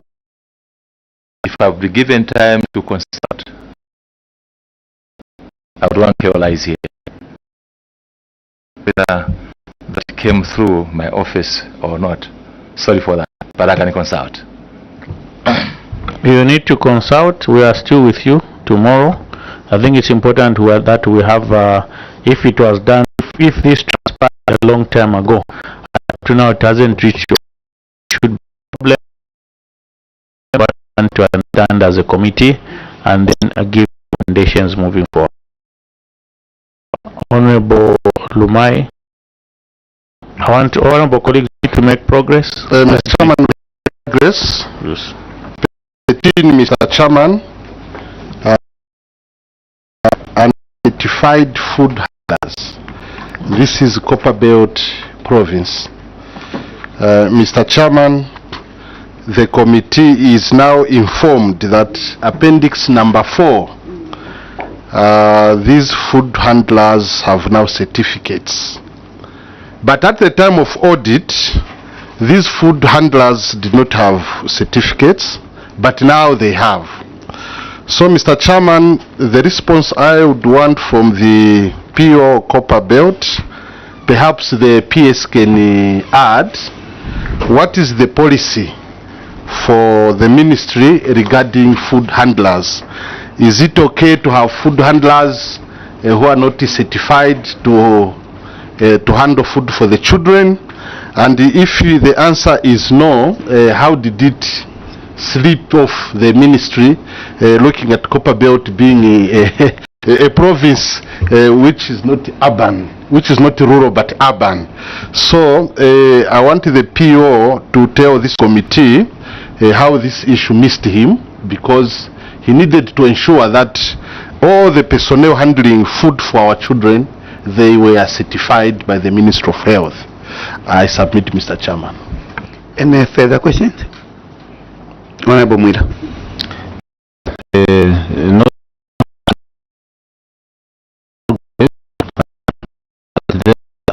So like hospital rooms is part of the infrastructure that we've been discussing. Yes. So I want to go to page 15 on failure to collect boarding fees, specifically Muchinga Chinsali boarding, which of course in the response the PS is saying it's not supposed to be Chinsali boarding but Kenneth Kaunda Secondary School. How did this school end up having 1.1 million uncollected fees? For how many years has this been accumulating? Because even at the time of the response, only 284,000 has been collected, there's still a huge amount of 841,000 remaining. How did we come to this situation? PS, proceed to respond to those two questions. Thank you so much, Chair. I think for the uncertified food handlers, management that was there before, I think, was, sorry to say this, it wasn't up to date, but I'm glad the new PO is up to date, and that's why he has managed to make sure that all these food handlers now have received the previous one. And where is PO Copper Belt? Okay. PO, can you proceed to add to what your PS has just submitted? Thank you, Chair. As much as we may take Copper Belt to be urban, we must also be aware that there are constituencies that are typically rural, like where Lufanyama School is sitting, Lumantano, and even Masaiti and other schools. However, that is not an excuse not to certify the food handlers. We immediately took over office, we realized that that was a gap, and we ensured that the food handlers were certified. Thank you. The follow-up question, Honorable Umai. Mr. Chairman, it's not a follow-up question. Mr. Chairman, I don't know how you are going to advise. I've taken note that from page 13 up to about page 35, the issues contained, Mr. Chairman, they are to do with the infrastructure. So I don't know if, Mr. Chairman, we can ask page by page, or the controlling officer can run through this committee what is being done to handle the issue of infrastructure in schools. Honorable, I think you are not present.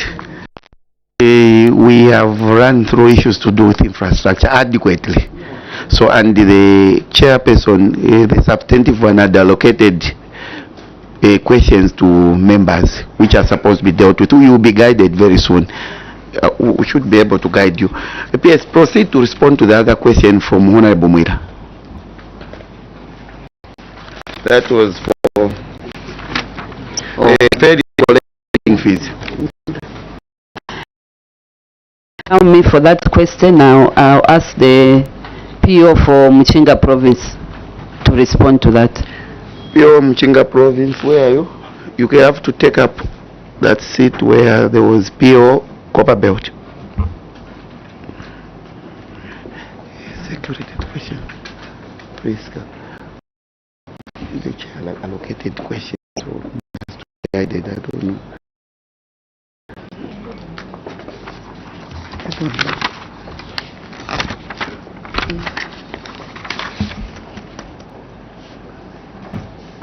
So it can take up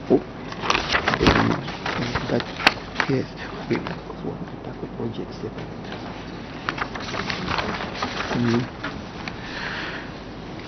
PO Mchinga Province, can you proceed to make your submission? Thank you, Chair. This failure to collect school fees has been because of some sponsors not being able to pay. You are aware, Chairperson, that in most of these boarding schools they are being sponsored by the councils under CDF. We still have some backlog to that, and also some individual parents failing to pay. The issue of children being given money to come to school, they could deposit money in the way. I think some have been let down, and sending them again is something difficult for us. We can, for example, those on exam classes and the likes, it means that they would have wasted all their time in school. But we have done reminders to individual parents as well as the authorities who have not made those payments. I submit. Honorable Mwila, follow-up question? And the Honorable Lungu in that order. P.O. Michinga Province, Mike. Thank you very much. So it's still difficult committee why so much money can be owed to a school, and especially if you are attributing the council through CDF, because every council as at today at least has received the money. So why are they not being followed so that they can release the money for all those that are being sponsored under CDF? Because councils have money. The CDF accounts have got money to pay for this. So why are they not being followed up so that they can release the money that they are holding for the school? I submit.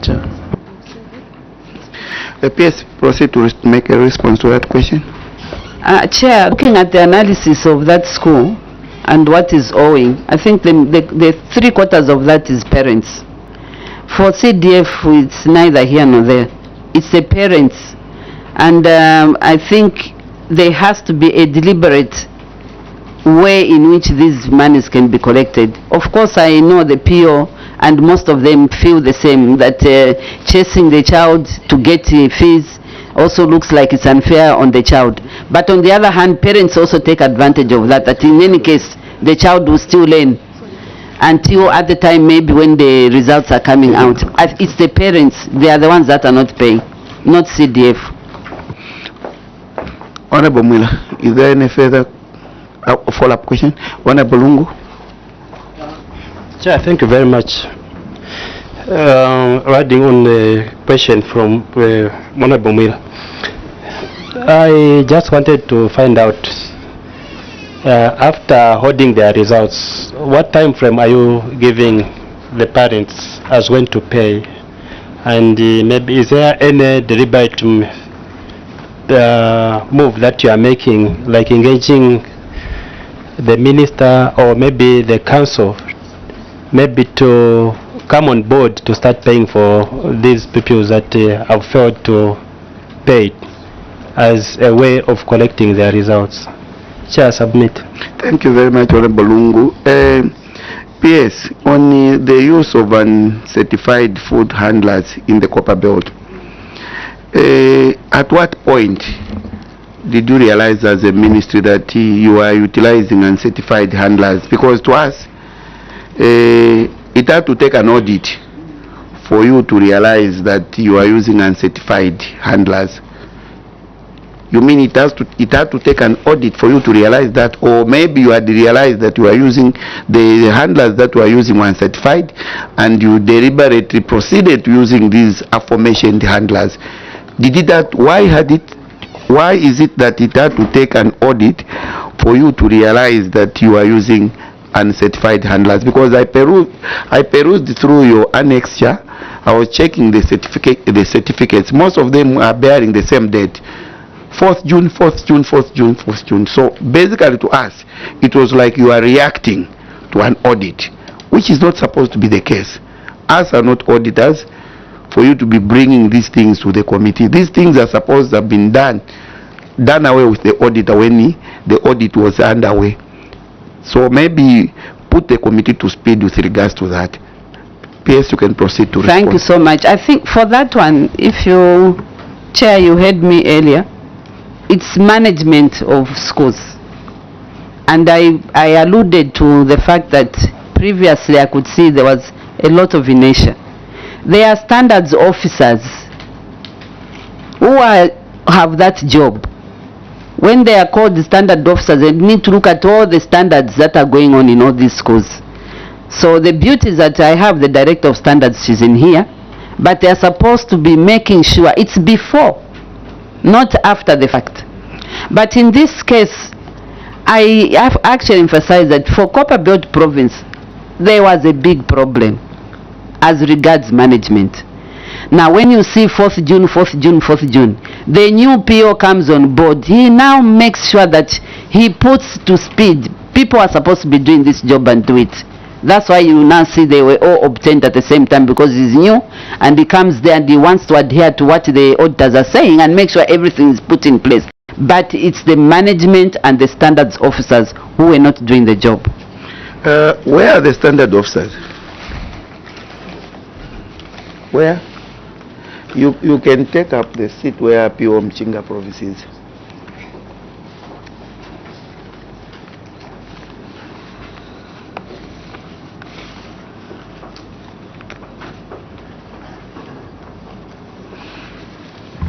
Madam, of course, through your PS, how long have you been on that position?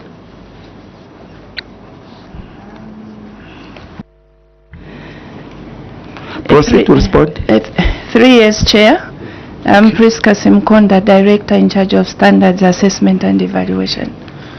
The committee would want to find out why is it that you failed to do your job as a standards officer, director of standards. Why is it that it had to take an audit for you to remind you to do your job that you are supposed to, the job that you are employed for? Chair, the structure of the directorate is that at the national office there are only 12 standards officers, and in each province there are 11 standards officers, and in each district there are 4 or 3 standards officers, depending on the odd districts have about 3. So these are the routine activities for the inspectorate. Our main mandate is to enforce education standards. It is true, when school visits are done, we check on compliance to the established standards for education provision. But along the way, especially before 2023, we had challenges of financial challenges and also transport challenges. The transport challenge is one which is actually making things difficult for enforcement of education standards, because in the provinces and in the districts it is hard to make school visits because of the inadequacy of transport. But I still want to indicate to the committee that we are grateful for the support we received. We are now receiving, especially with the introduction of the budget line for enforcement of education standards, which has seen that we have improved in the school visits that we are making, because that budget line also is facilitating us to procure vehicles, though few, but at least we are making those slow steps in addressing the it is still we are not very efficient in visiting all the schools in the way we should visit, but I must register that is big progress that has been made. When the school visits are made, there are these reports that are done, and advice and guidance is given actually on site, and these are things that we have come across, and we make recommendations for the responsible officers to be able to take action. I submit, Chair. Yes, there was also a question from Honorable Lungu on the time frame under the failure to collect boarding fees.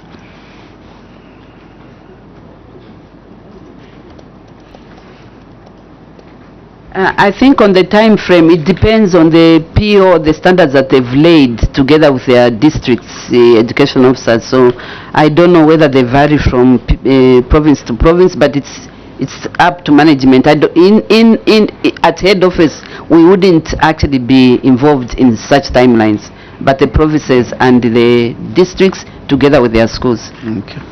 Progress, honorable members. Honorable Rumai. Yeah, Mr. Chairman, page 18, as per your advice, this is the delayed completion of school infrastructure Kalanga Day Secondary School.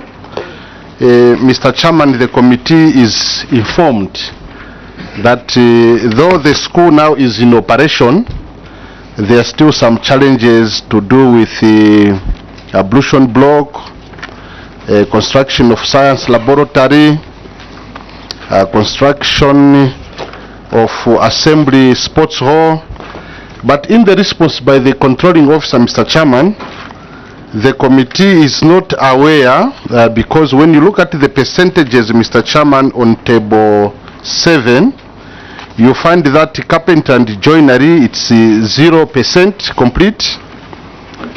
Roofing works, 0% complete. Grazing, plumbing. So in the response by the controlling officer, Mr. Chairman, we are not aware how much money has been paid to this contractor and at which stage we are. And also, Mr. Chairman, when you look at Masangano Boarding School, Masaiti District, the contractor was paid in full, Mr. Chairman, to do the ablution block, but it took auditors to bring this issue to the attention of the ministry. So if the PS can run this committee, what is being done, or as to whether there's a project committee which is handling these issues so that we can make progress as a country. I thank you, Mr. Chairman. PS proceed to respond.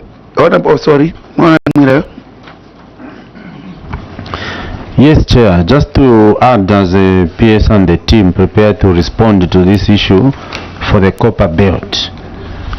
So the contractors were paid in full, but works remain incomplete, and there's a police being involved. So the question I have is that did the ministry through the province, did they have the performance bonds or advance payment guarantees before releasing the payments in full to these contractors, so that now that they have failed to complete those bonds, advance payment guarantees can be encashed? Were they in place at the time of paying 100%? I submit. PS proceed to respond to those two questions. Thank you so much. For Kalanga School, the PO in Wapula is around, but for Masangano, the headmaster is around. I wanted him to be here so that he can give the exact situation as it's obtaining on the ground. PO Wapula and the headmaster, as we know them ourselves. Can you take those seats that side? Where's the head?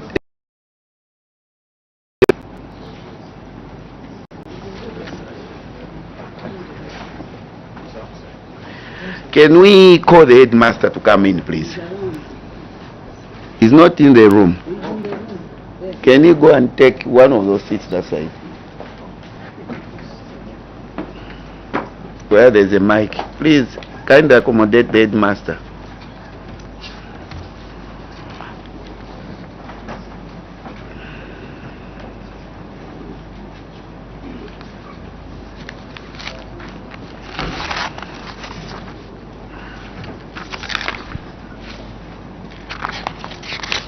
We start with the PO Luapula, where there's Kalanga Day Secondary School. Proceed to respond to question. Of course, through your PS. Thank you very much, Chair. Through the PS, I would like to report to the House, as we have seen that the contractor is on site. I wished, with permission, I could maybe allow that a background is given. These are schools that are countrywide and centrally contracted. But I would like to mention that for Kalanga, we have the contractor back on site and is progressing with the completion of the works that remained. Proceed. Yes, please. I have a summary of the percentages that are being worked on. The carpentry and joinery is now at 100% completion. Plumbing and mechanical works, 100% completion. Electrical, 100% completion. Floors, wall and ceiling finishes and plastering, 100% completion. Glazing, 100% completion. Construction of ablution block, carpentry and joinery there, 100% done. Painting works, 100% done. Carpentry and joinery, 100% done. Plumbing and mechanical at 40% done. Installation of electrical works, 100% done. Floors, walls and ceilings in laboratories, 100% done. Painting and decorating in labs, 100% done. Plumbing and mechanical installations are at 100% in the home economics rooms. Electrical works in HE rooms are also at 100% completion. In construction of assembly, in the assembly hall, the carpentry and joinery works are 100% completed. Electrical works 100%. Floor, walls and ceiling finishes are at 100%. Painting and decorating at 90%. At 100% in the auxiliary houses, the 4 houses. Carpentry and joinery at 50%. Roofing works at 100%. The appeal, Luapula province, I think we have the document before us. Yes. I think there's no need to go through it. But the question that arises from your submission, first of all, we want to find out whether at the commencement of this aforementioned program or project, you confirmed the availability of funds, because it's a requirement. You needed to be given Treasury Authority. Of course, it's to UPS. You needed to be given Treasury clearance so as for you to start the project, and you are certain that indeed if any obligations are submitted before you, you'll be able to settle them. So we want to find out, did you confirm the availability of funds, first of all?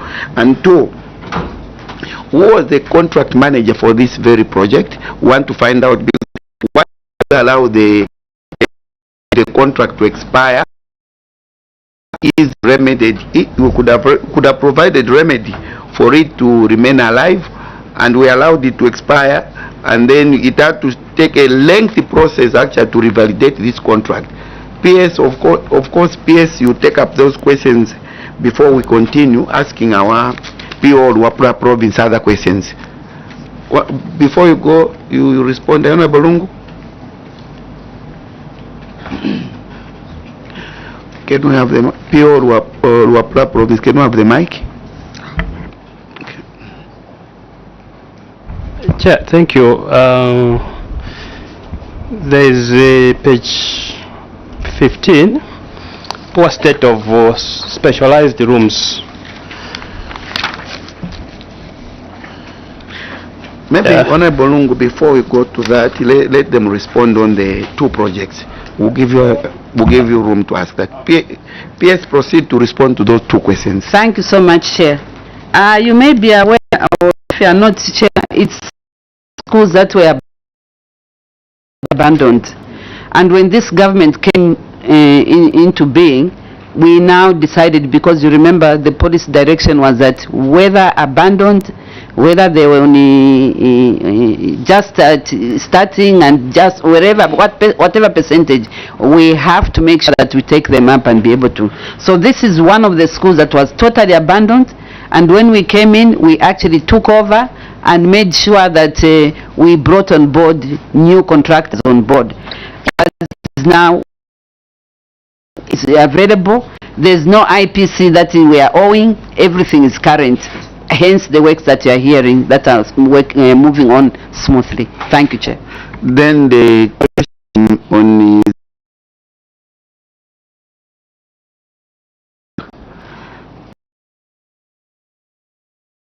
questions.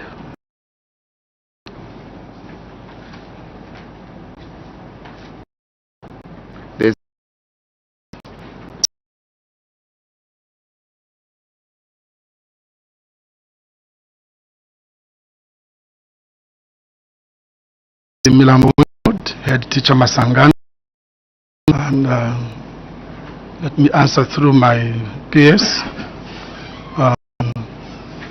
Indeed, on behalf of school project committee, and indeed on my own behalf, I can announce to this house that we, as a school, we erred, and apparently the matter is in the hands of the police, and the police are investigating the same matter. Thank you, Chair. Follow-up question, Honorable Mwira and Honorable Ruma, in that order. Chair, yeah, we take that submission. Before the school, the head of school takes responsibility for airing. This background to this 23, it's the ministry which engaged SAM's investments and Chitemax investments. Now, what level of the ministry? Was it at headquarters, at the province? The head of school rushing to admitting erring when they didn't even organize the contracts and the contractor. You are oversized taking responsibility. Who engaged these two contractors? I submit. Honorable Mai. Mr. Chairman, in addition to the people from Mufurila, the head teacher must tell this committee what transpired, especially that this contractor was paid in full and he decided to abandon the works. He was paid in full, meaning the school management was not even following the procedures because they were just paying like personal money, and maybe the contractor was paying. So even at the time the contractor decided to abandon these projects, to them it was not an issue until the auditors had to bring this matter to their attention, and that's when they rushed to police. And Mr. Chairman, we are aware what happens at police at times. There are cases which are on ice. A case is with the police maybe for years on ice. So it's important that the head teacher runs this committee through. At what stage did they decide to pay someone in full and someone decides to abandon the works? I submit. Must, of course, through your PS, can you respond to those two questions? One question, the other one is targeted at the PS. So we'll start with the PS. Thank you, Chair. These are projects, Chair, where the works begin at the school, and the duty of the ministry is to simply disburse all those funds according to the bills of quantities and everything, or engaging a contractor at the province. So from the ministry we disbursed to the province, and now it was up to the province to do all the procurement procedures and be able to commence the works and finish them. So I think as a ministry that's where we ended. Yes, before we can assign the question to the headmaster, who was managing this contract? Who was a contract manager or a project manager?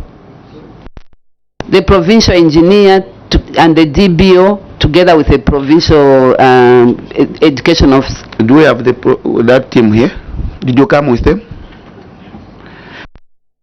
They're here. The engineer is here. The engineer has to take up where PO Eastern Province is, so that, sorry, there's an opening here. The engineer can come here.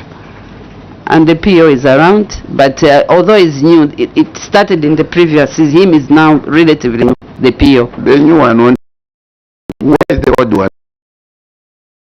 No, he has retired. He has retired. You know what we've noticed? There one problem from one place to the other. I mean, are you providing a solution? No, we're not curing anything.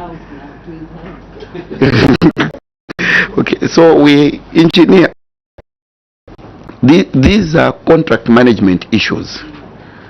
We want to find out as a committee what your payments is. That payments has to speak to the progression of works.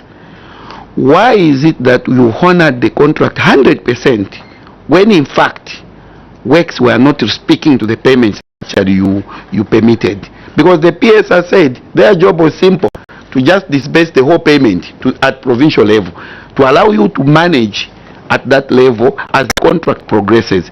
We want to find out what was informing you in honoring all those payments that you made to the contractor. You can proceed to respond. Thank you so much, Chair. My name is Wala Chibamba, resident engineer for Copperbelt. I will start by talking about a brief history of this particular project. So through the PS, the funds were sent to the school, in which there were 5 projects that were supposed to run. Amongst them are the 2, which is the construction of the sick bay under Chitemax Investment, the construction of 2 staff houses and a soccer way under SAM's investment. Based to the school.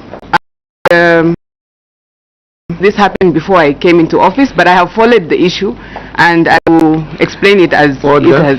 Order. Who was in your place before you came? there was a resident engineer who is now based at headquarters as architect, as senior architect. PS. What's the name of the same officer? Kelvin G.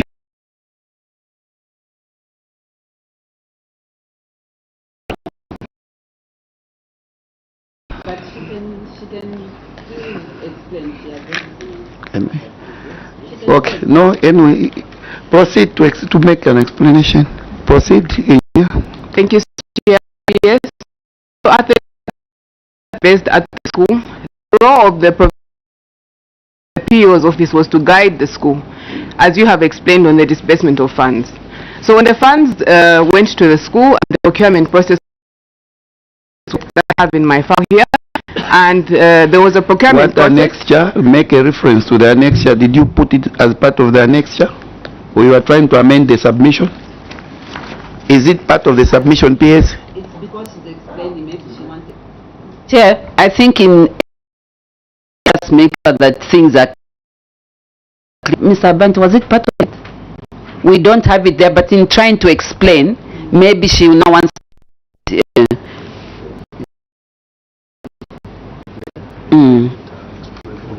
Proceed to explain. Thank you so much, Chair.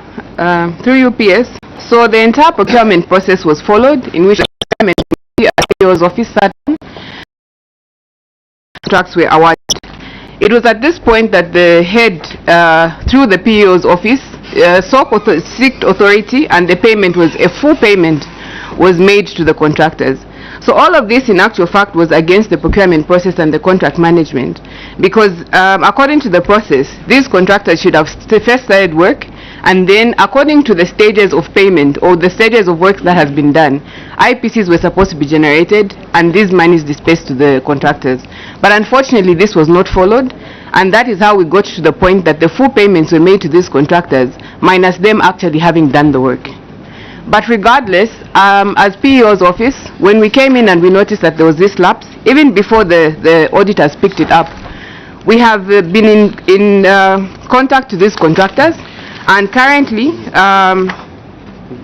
to save face of the fact that this contract did not have any bonds, they did not have any forms, did not have an advance payment, so the head should have not made this payment.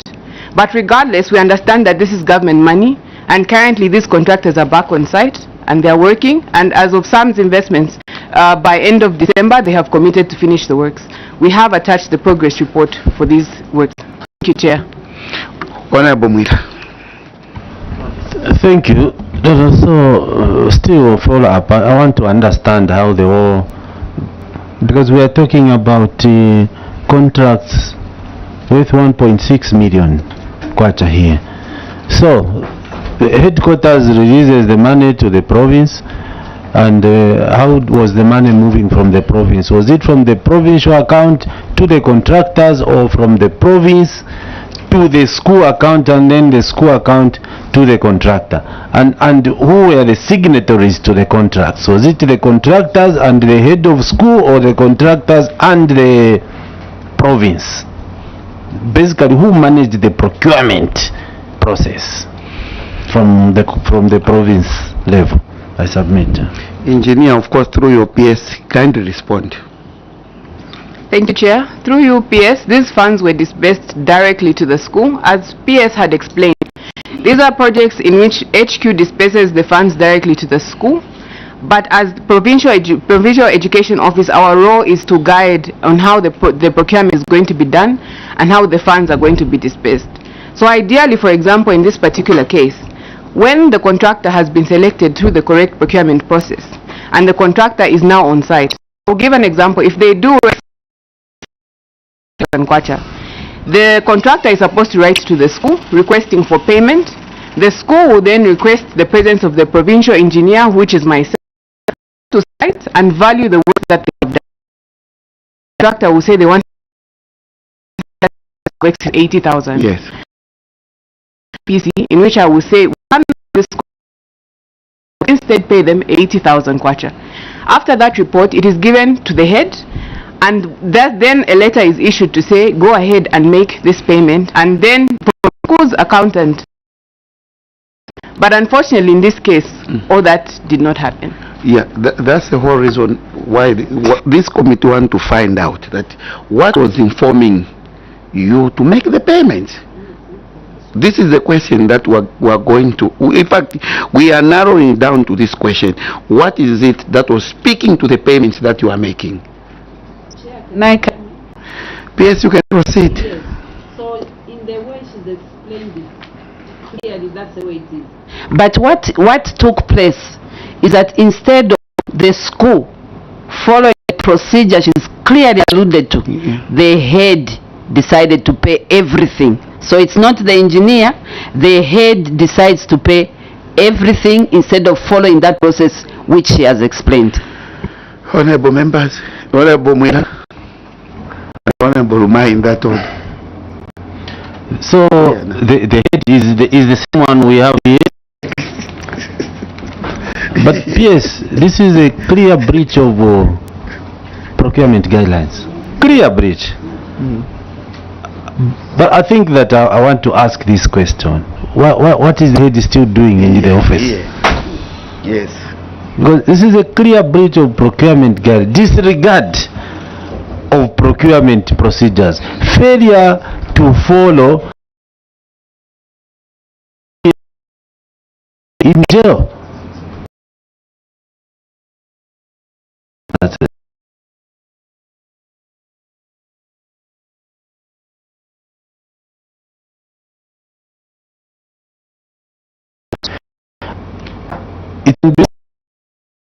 What is he still doing? Submit.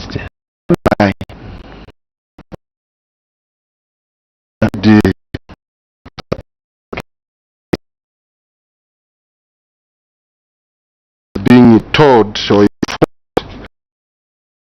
behind my chairman is the one who was responsible for this breach.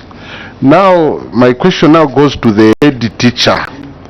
A head teacher, you have heard for yourself that it was you who caused government to lose revenue.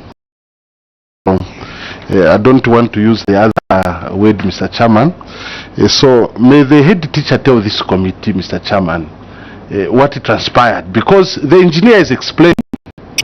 So it means this HQ that this IPC is ready when there was nothing, and the HQ also could not verify.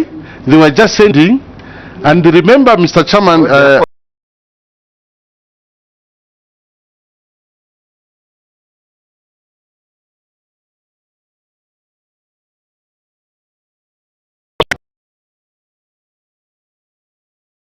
we allow the head teacher to explain in before we conclude that he's I don't want to say he's a culprit in this matter, but before we managed this contract. I submit to Mr. Chairman. Yeah, of course, Headmaster, through your PS, can you respond? But before you do that, PS, what is he still doing in the ministry when you yourself you have established the facts that he's the one who erred? What is it that he's still doing in your ministry before he can respond? Chair, thank you so much. In fact, for us to discuss took time. One who should have made sure that things and make a stop or put in all these reprimands we are talking about is a PO, the former PO. So there was a cover-up whilst we didn't know anything. The ones who even pushed to make sure that this thing now comes to coming to us, its head office. However, when now the new PO came,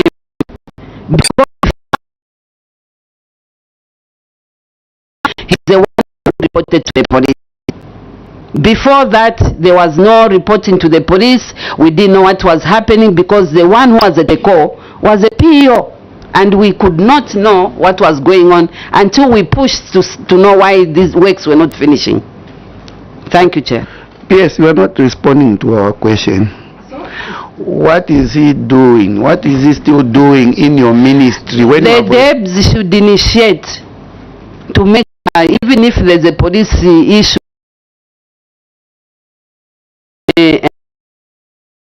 names even me as I sit at head office. In fact, the day before yesterday when we were going through these things, the issue was you brought yourself because by now I shouldn't him. The Debs should initiate. Where is Debs Copperbelt? Is he here? Masaiti. Sorry. Debs Masaiti. Where is he? He's outside. Can you call Debs Masaiti to come in?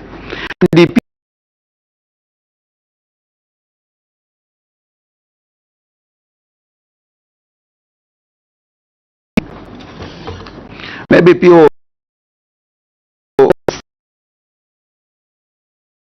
were signatories. Where is the accountant? Where is the accountant? It's not here. He's not here. Chair. The accountant is not here. Yes.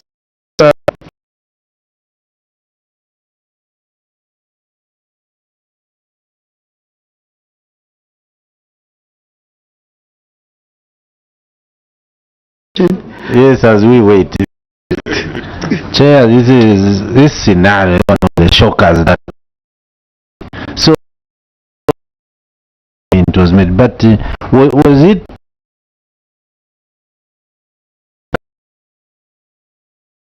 of the day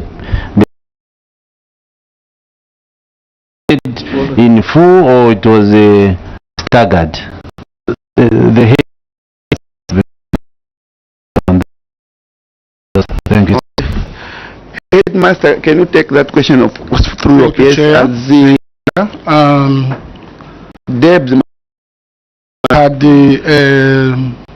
a go away. We had the mandate from the office of the PO to pay the contractors, but we misinterpreted. We cannot pay above our threshold. Of course, that comes through the office of PO.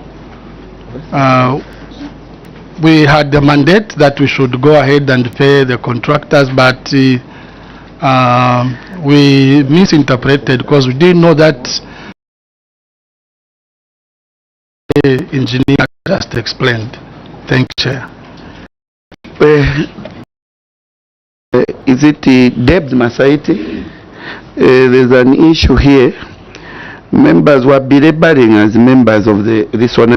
Why the Sangano boarding school is still in the ministry when it's beyond reasonable that we have established that they erred.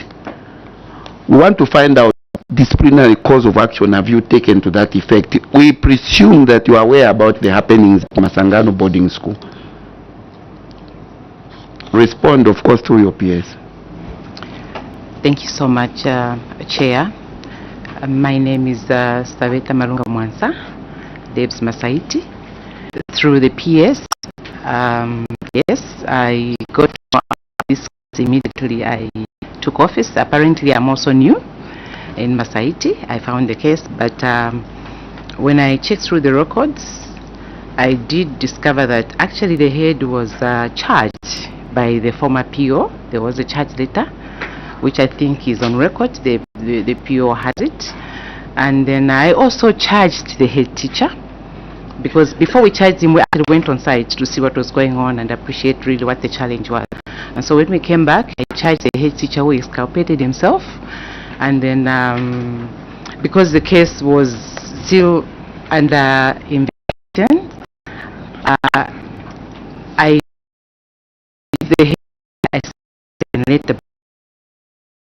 I have the suspension letter. I informed him that you are suspended, but we are giving you the letter. Suspension letter for the head teacher, which was not given to him because what to do, because I mean people who were there take action. Order. Chair, I submit. Order. Debs Masaiti, do you understand your core of duty? Yes, Honorable, I do. Do you think what you did is of any significant impact to the nation? Not really. Why did you hold on to a lecture? Now, committee now, I think it's very difficult to understand this whole issue. Officer, and opted to retain the official documentation to communicate that suspension.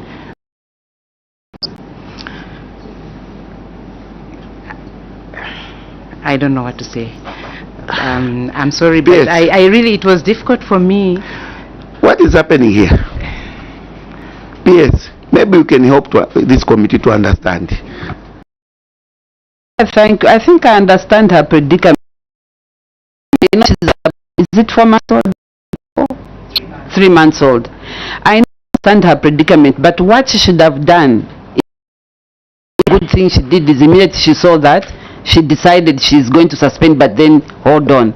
She shouldn't have. She should have liaised with the PO to just, you know, give him a go-ahead, give her a go-ahead to give that letter, because PO was quick to report the matter to the police. So that suspension would have actually helped to have this headmaster not to be where he is right now. Yes. Right, let's do the right thing. Could we have any? Because it doesn't matter whether she's new, we should have given the letter. Okay, thank you. Chair, I will allow the Accountant General to just give some comment on it. Accountant General. Thank you, Chair. Thank you, PS. From the PFMA side, the suspension and the investigation can go at the same time without a problem. That's my submission. Okay. Anyway, we have a position on this matter, honorable members. And PS, thank you very much for coming for the morning session.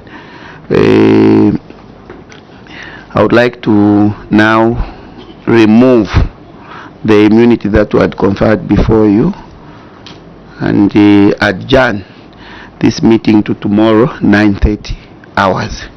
PS, you are free to go with your entire entourage. Thank you. Thank you so much, Chair. Permission to leave and most obliged.